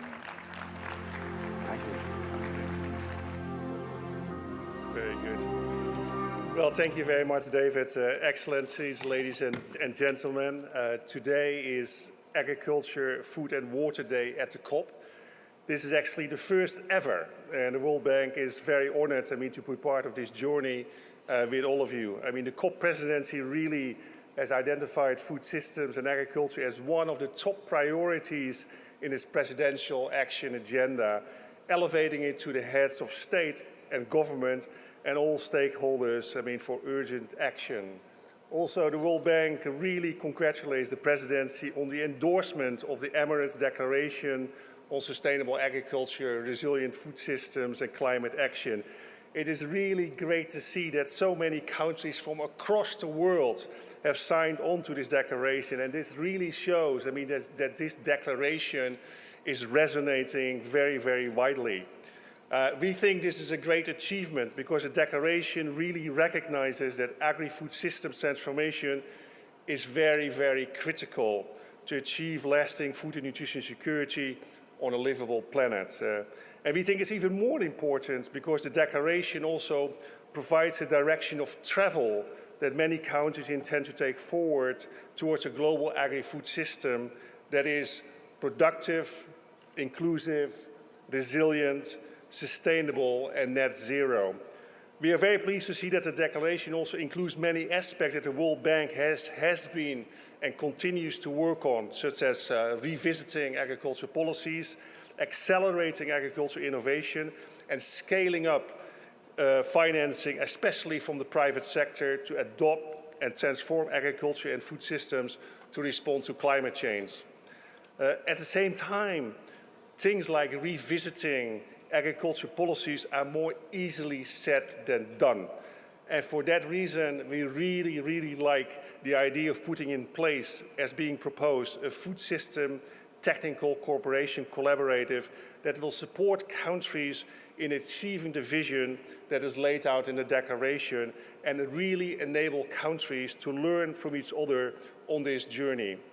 The World Bank is very delighted, to support this collaborative, through our 200 million plus Food Systems 2030 multi-donor trust fund to provide resources to all countries that are moving towards an agri-food system transition by providing upstream analytics and implementation grants. And looking forward, we intend to make an additional $60 million available for this work over the next 2 years. Food Systems 2030 is already working with over 40 countries, through agriculture policy dialogues, which are co-convened with the UK. And we recently actually also provided the first implementation grants in support of food systems transformation to Bangladesh, Ghana, Madagascar, Malawi, and Mozambique, and we're looking forward for many countries to follow. Through Food Systems 2030, the World Bank would be very much honored, to be the custodian alongside all the partners to deliver on this commitment to ensure countries have evidence-based strategies that further unlock public, private, and climate finance particularly. Also, and it was referred as well earlier, in the domain of climate change negotiations for agriculture and food security, the bank, alongside with all the partners, has long supported negotiators to reach consensus within the UNFCCC process, and which we think is, of course, very critical to expedite progress in the development of related policies and implementation actions. So with the support of the COP28 presidency and following the endorsement of the declaration, the World Bank, together with FAO, CGIAR and IFAD, intends to launch the Agri-Food Sharm el-Sheikh Support Program. And this program is a three-year support package that will help advance and operationalize the Sharm el-Sheikh Joint Work Program on agriculture and outcomes through informed dialogues, foster knowledge sharing, and enhance coordination among shareholders with reference to the declaration where needed and where feasible. Let me close by saying that no single institution can single-handedly deliver on the agri-food systems transformation agenda that the world so urgently needs. The declaration, we think, provides an excellent platform for all of us, to come together and to work together. And in closing, the World Bank is very much committed, to this agenda. and we'll be a partner for all of you to help countries deliver their development and climate goals simultaneously. Thank you very much.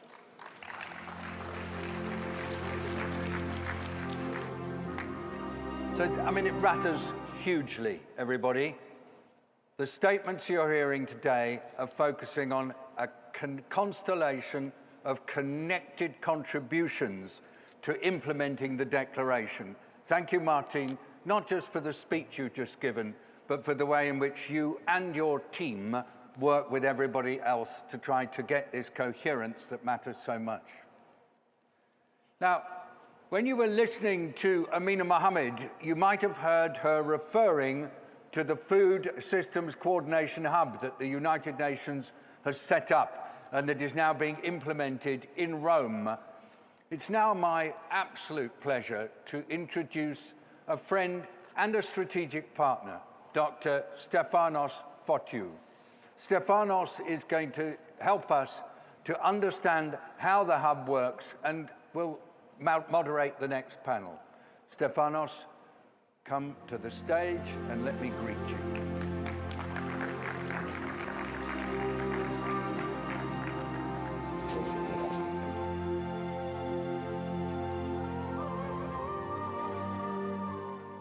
Thank you very much, David, and good to see everybody.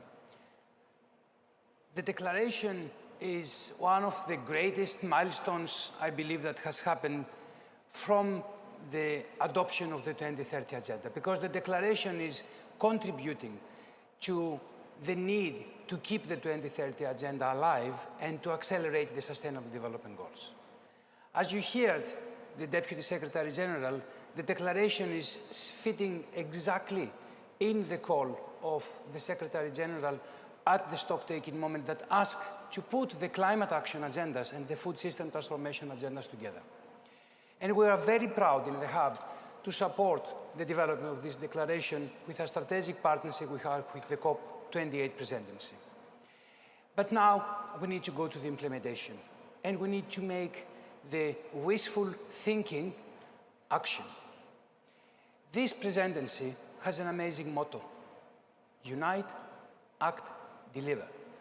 And we're inspired in the UN Food System Coordination Hub by this motto to design an initiative that we call the Convergence Initiative that will try indeed to support implementation of the declaration and put the agendas together. We bring the motto of the COP28 presidency at our coordination and operationalization level. So we will convene the food system national conveners, the ecosystem of support, the coalitions, the UN system, to unite them on putting these two agendas together. We will support planning that eventually will lead to action at the country level, and we will support the delivery of a portfolio of goods and services that they can help the conveners to implement so they can deliver and create results. And on doing this, we are always listening from the countries. And I have the honor today to moderate a panel that we will listen from 4 ministers on what are the tools, what are the mechanisms to put these agendas together. So it gives me great honor to invite 4 ministers to take the floor. Let me start with Right Honourable Andrew Mitchell, Minister of State for Development and Africa from the United Kingdom. Minister.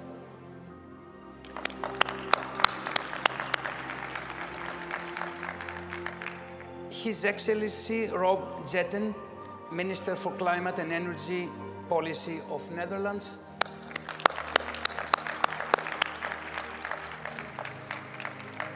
His Excellency Henry Musa Kpaka, Minister of Agriculture and Food Security from Sierra Leone.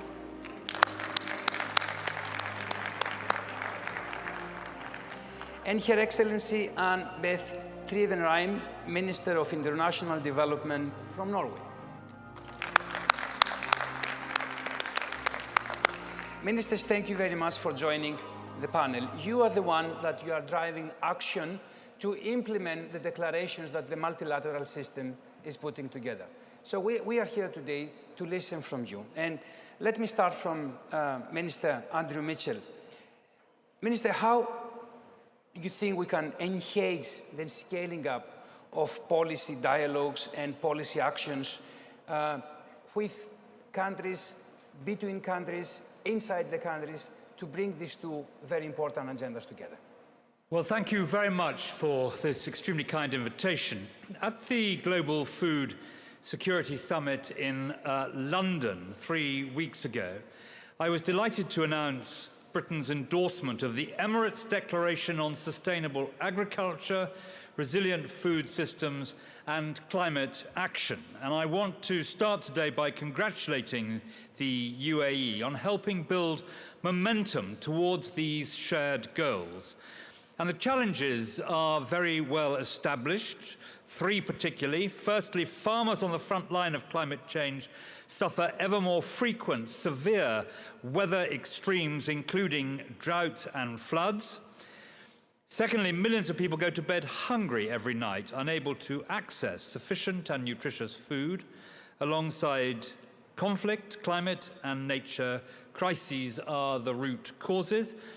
And thirdly, food systems themselves drive 1/3 of global greenhouse gas emissions, biodiversity loss and freshwater contamination. Simply put, we must therefore transform our food systems. And to do this, we must take a bold approach combining innovation, policy action and investment. We need scientific solutions to address climate impacts. That's why we've increased our support for the Global Agriculture Research Organization, the CGIAR, by £45 million, bringing our total commitment to £110 million over the next 3 years.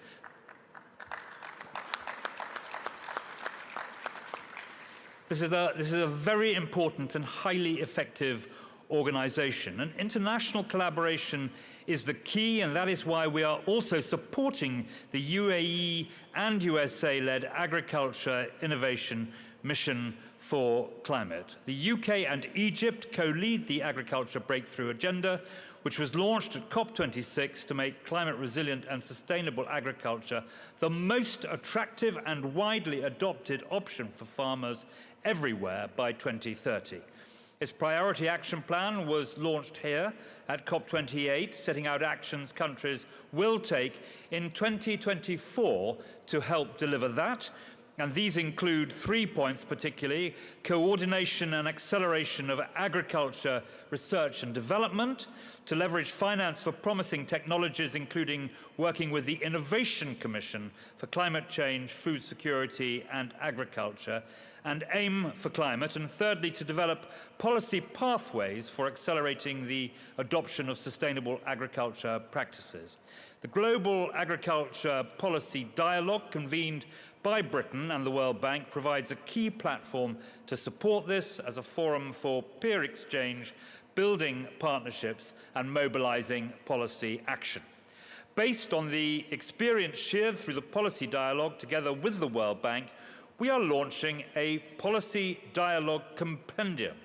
These highlight evidence-based solutions that lead countries are taking to drive forward sustainable agriculture. And let me give you an example.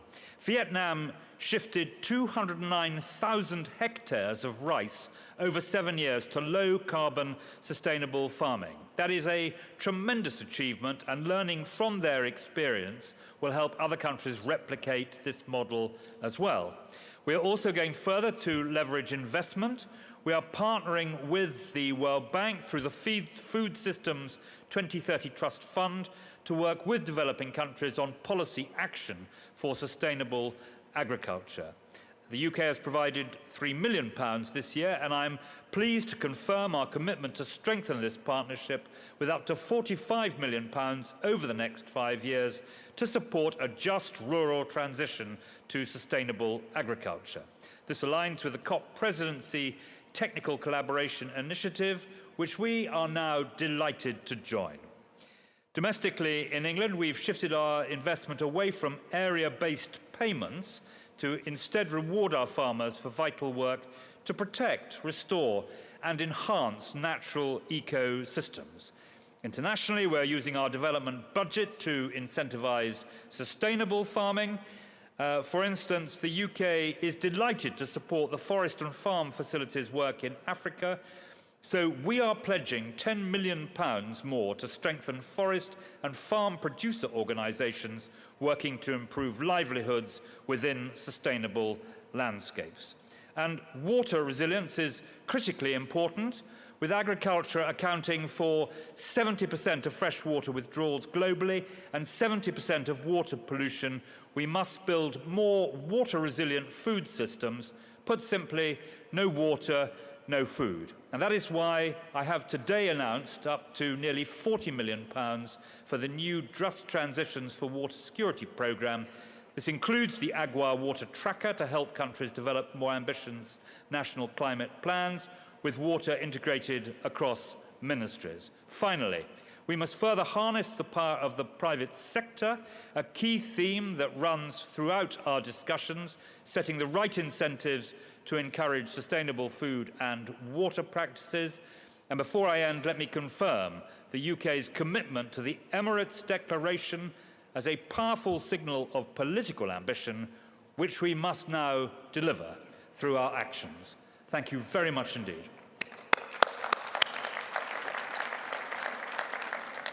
Thank you very much, Minister, and thank you for the 3 ideas of innovation, policy, and investments, which I translate to let's bring the ideas, the right framework, and the money to make things happen. And thank you for throwing all these different multi-millions initiatives. Keep some money, because we have some very good ideas in the UN Food System Coordination Hub, and we would like to share them with you.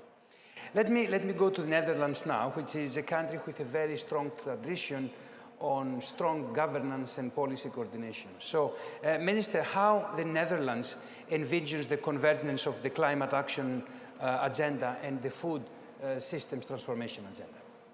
Thank you very much, and thank you for that kind introduction. Ladies and gentlemen, as a Minister for Climate and Energy, I attend COP28 as the head of the delegation of the Kingdom of the Netherlands. And when thinking of our climate crisis, action in the energy sector, such as the need to speed up the green transition, is obvious. Also, the phase-out of fossil fuels.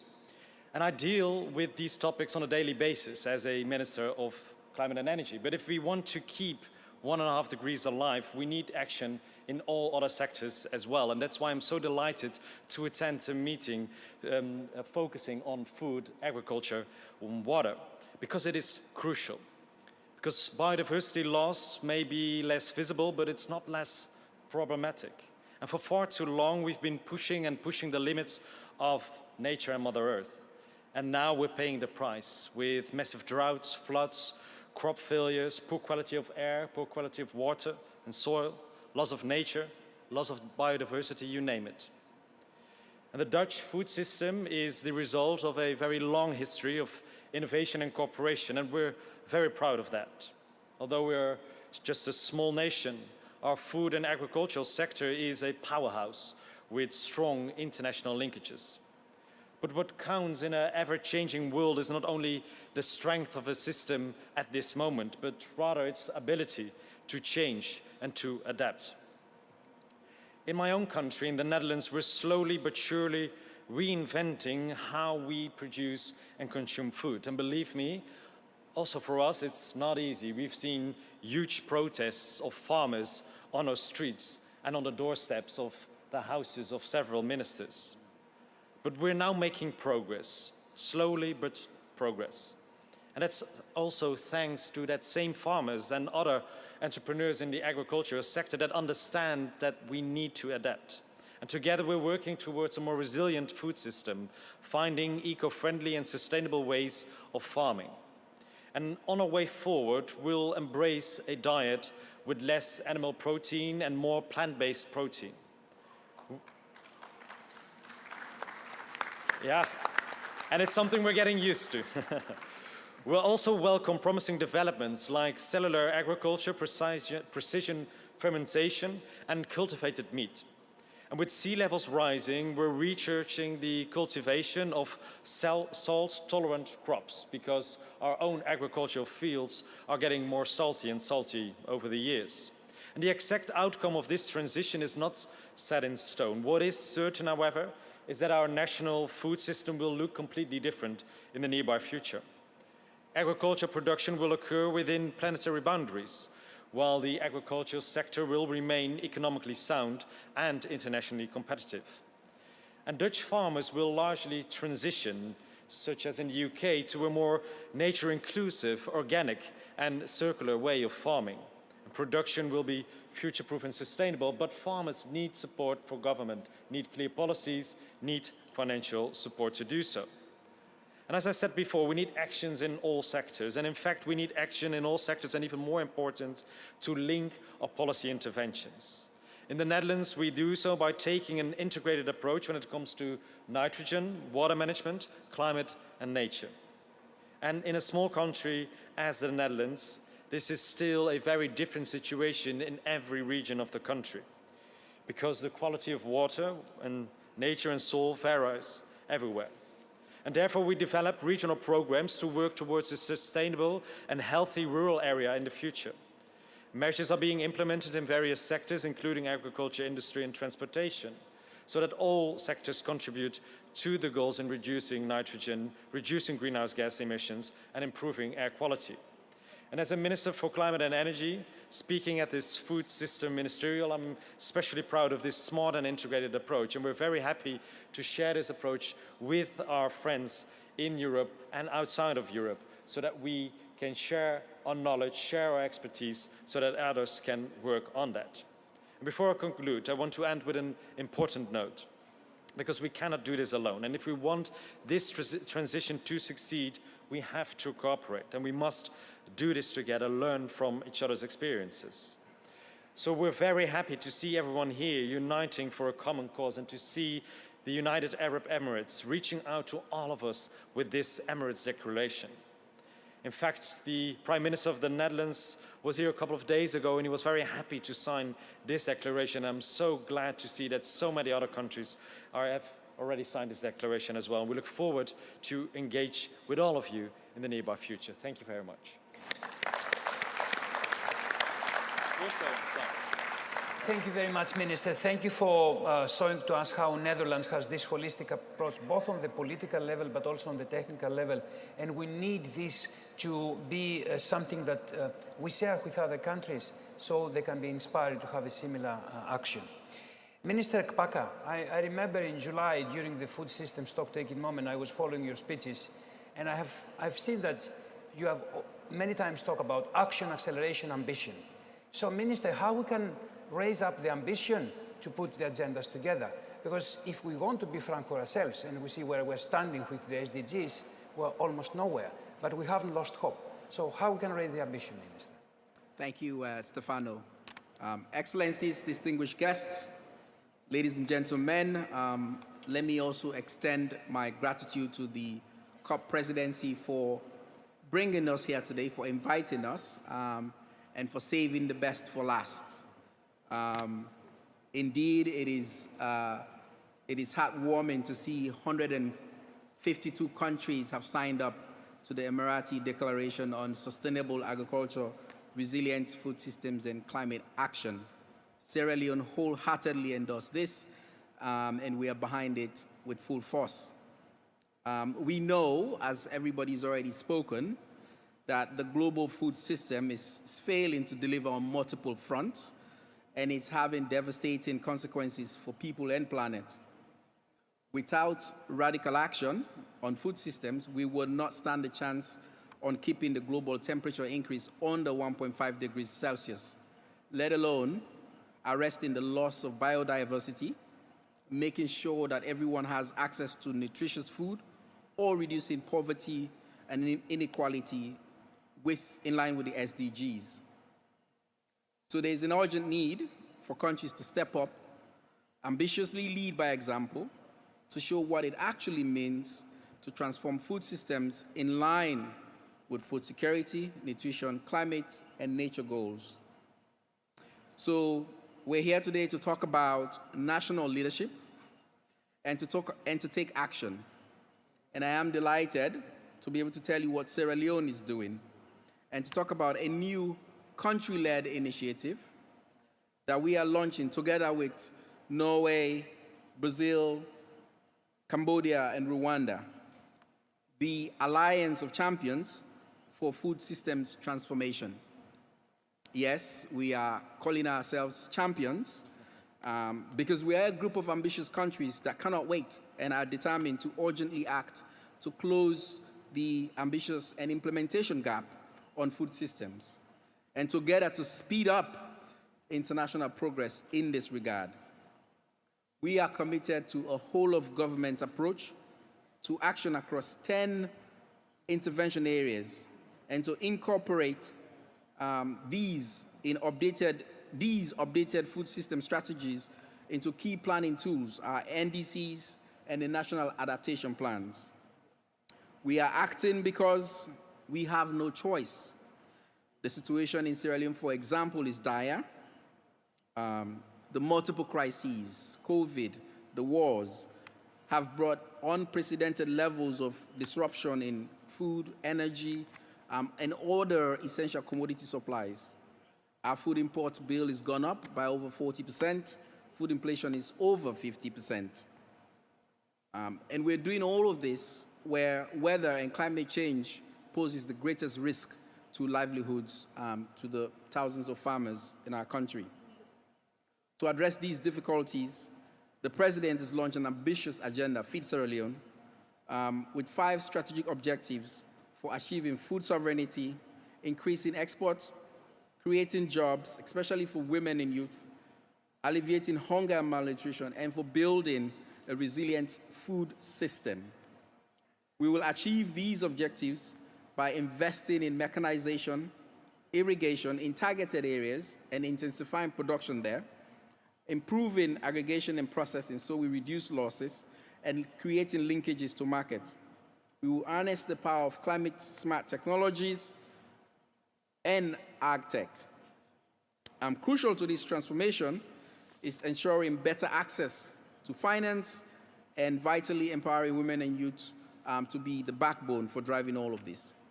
Now, to implement all of this, we believe we have to put close to 450,000 hectares of land under cultivation. If not done right, this will lead to massive deforestation, the scenario where we're robbing Peter to pay Paul. To sort of navigate this kind of scenario, in Sierra Leone, the President has adopted an all-of-government approach where he's established a presidential council. This council has the Minister of Energy, Minister of Environment, Minister of Trade, Finance, Gender, Health, all meeting regularly to ensure we are solving problems towards a common goal.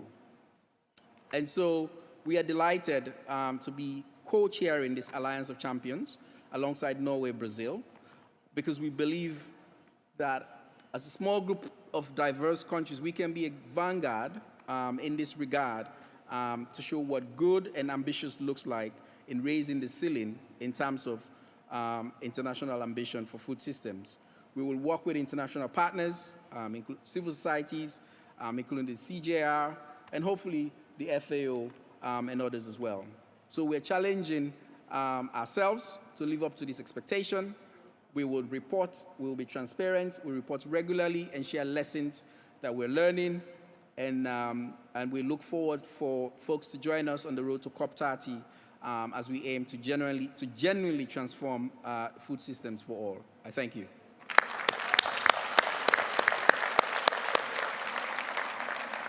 Thank you, Minister, and I wish that the front-runner champions that you are today, you are becoming dozens and hundreds, and 2 years after today in COP23, we can have hundreds of, COP30, sorry, we can have hundreds of champions. Minister Tvinnereim, Minister Kpakwa talk about cooperation. Norway is a country with a very big tradition in international development cooperation. How you see the role of this instrument on putting the 2 agendas together?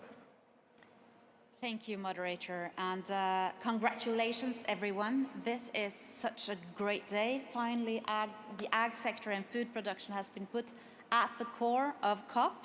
The Paris Agreement clearly states that we need to solve the climate crisis, but not at the expense of food production, because we still need to feed a growing population, but we need to do it much, much smarter. Last year, I announced or launched the Norwegian strategy for food security and food sovereignty in our development policies. And at the core of that strategy is the small-scale producer, giving local food producers access to climate-smart agronomy, connecting them to the local and regional markets, etc., etc.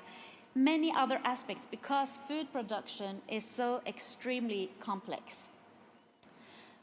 I'm super excited to co-chair the alliance together with Sierra Leone and Brazil. 3 very different countries, underlining exactly what our colleague from Fiji, Mr. Rayaki, the Ag Minister of Fiji, said. There is no one-size-fits-all when we are to transform the food systems. And, you know, sometimes I've been wondering why has it taken us so long to put food production and food systems at the core of the climate agenda? And I think one of the answers is that it is so extremely complex. So on our way forward on transforming food systems, we need to bridge the silos. It has never, I mean, we always talk about it, but I think it has never been more important. On this agenda, we need to break down the silos. My final point. We speak a lot about how agriculture and food production is part of the climate problem. We need to speak more about how agriculture is part of the solution. Not only a solution for climate, thank you. Not only a solution for the climate, but it's also for development and reaching the SDG, especially for developing countries. I was very inspired by His Excellency President Ruto at the pre-COP in Kenya a few months ago, where he was very, very clear in his message that Africa, the African continent, has the natural resources, the workforce, the market, the opportunities to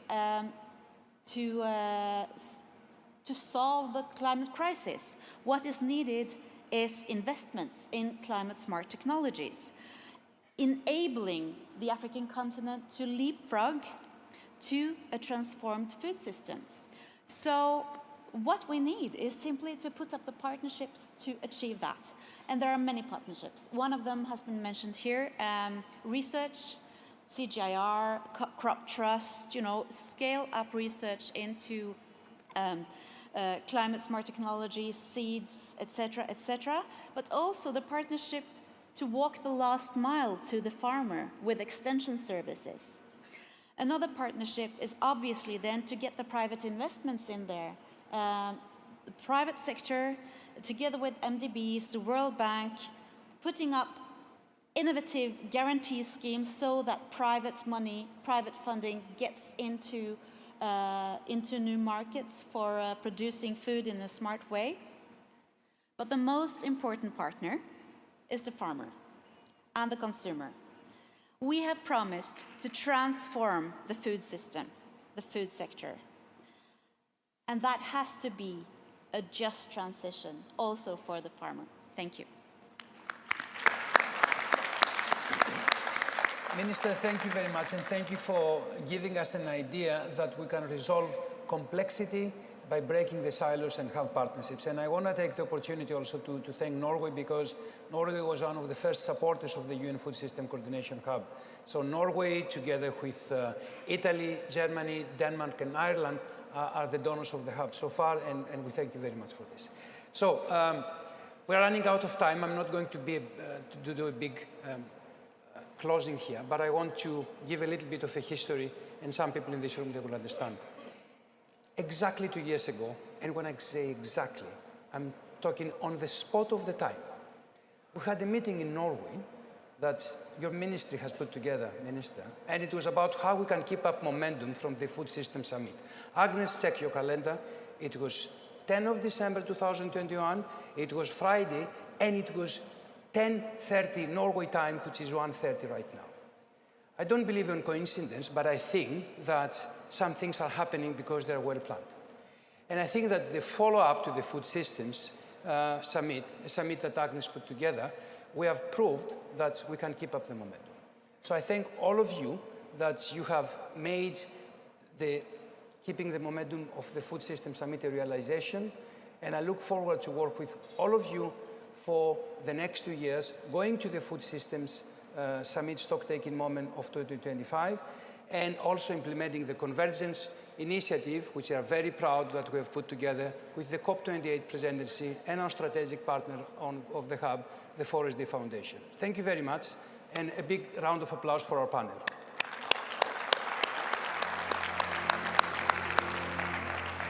And now it's the time to give back to my good friend, colleague, and partner in crime, David Navarro, to close the event. Thank you, Minister. Thank you for your leadership.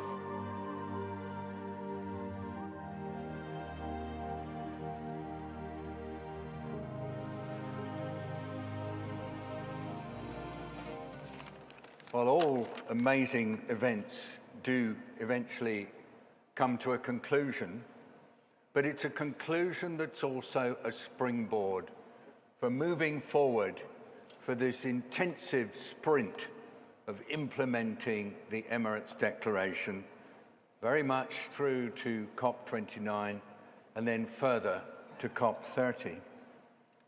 And who's the host of COP30? Brazil. And so to help us as we move towards our closing, it gives me enormous pleasure to invite the Honourable Renata Miranda, who's Secretary of Agriculture, of Innovation, Sustainable Development, Irrigation and Cooperatives of the Minister of Agriculture and Livestock, and a wonderful, wonderful person. Renata, you have the floor now. Help us to make the journey.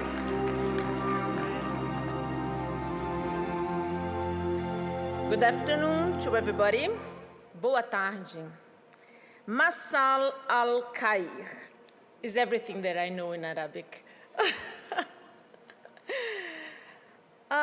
Dear ministers, secretaries, delegates, gentlemen, and very especially the ladies. In most of the world, it's women who are producing food and preparing meals. So we should recognize our paper, our role on this. Thank you. Allow me to express special regards here. It's a very special moment and the only place that I can do it. Special regards to Christopher Hummel and his team. Without you, we were not here. Thank you very much for everything, your wonderful work so far. Thank you very much. A round of applause to him. After a year of hard work under the COP president's auspices, more than 150 world leaders endorsed the Declaration on Sustainable Agriculture, Resilient Food Systems, and Climate Action, including my country, Brazil. I'm honored to deliver the closing remarks on moving forward for the next 2 years regarding the implementation of what the world leaders endorsed in this landmark declaration. The pathway between COP28 and COP30 should be paved towards enhancing the sustainable agri-food systems around the world in the nationally appropriate manner. We all know that agriculture and food systems are fundamental to the lives and livelihoods of billions of people, but the implementation of Sustainable Food Systems Declaration comes in a very complex context where there are choices to be made. Peace or war? Equality or inequality? Equality or inequality? Justice or injustice? Food security or hunger? If you choose the first ones, solutions to improve food system toward its potential of social, economic, and environment are the key for our success. Food is the key of success for the peace. But we need to remember that when we talk about food systems transformation, we are not talking only about feeding. Food connects people. Food is set on the basis of all cultures. It's an inherent part of our lives, and it tells the history and tradition of our family and society. Families and friends take seats while eating to talk about their days, lives, to celebrate good moments, or to overcome negative circumstances. In the end of the day, food production and consumption are the expression of a country's culture and behavior. The implementation of the declaration must be inspired by this symbolism. And to move forward on this subject, I will highlight three key aspects. Firstly, there is not only one single food system. Agri-food systems are extremely diverse and unequal around the world, around the globe. There is no universal prescription or one-size-fits-all. Everybody said it here. Secondly, food systems are country-specific. According to the different national circumstances, it's usual not to pay attention to the last part of the common but differentiated responsibilities and respective capabilities. I would like to emphasize that countries have different capabilities. The specific development process of countries must be respected. Thirdly, enhancement of multilateral cooperation is key to accelerate the transition to a low-carbon economy. Unilateral measures should be strongly rejected. Finally, let's come back to our school times and remember some fundamental scientific facts. Agri-food production is the only socio-economic system able to reduce global warming by capturing solar energy. It's a paradox. It's a magical paradox. And behind this paradox, we are converting CO2 from the atmosphere into biomass, into food, fiber, energy. Most systems are not able to remove carbon dioxide from the atmosphere like agri-food does. So, using only gross greenhouse gas emission approach is inadequate for agri-food systems. Net emissions measures are more appropriate to compute the balance between emissions and removals. So this is part of the revolution promoted by this declaration. Agri-food systems are part of the solution of the climate crisis. So let's work on the ground, united in reinforcing international cooperation. I see you all in Brazil at COP30. Thank you very much. Magical paradox.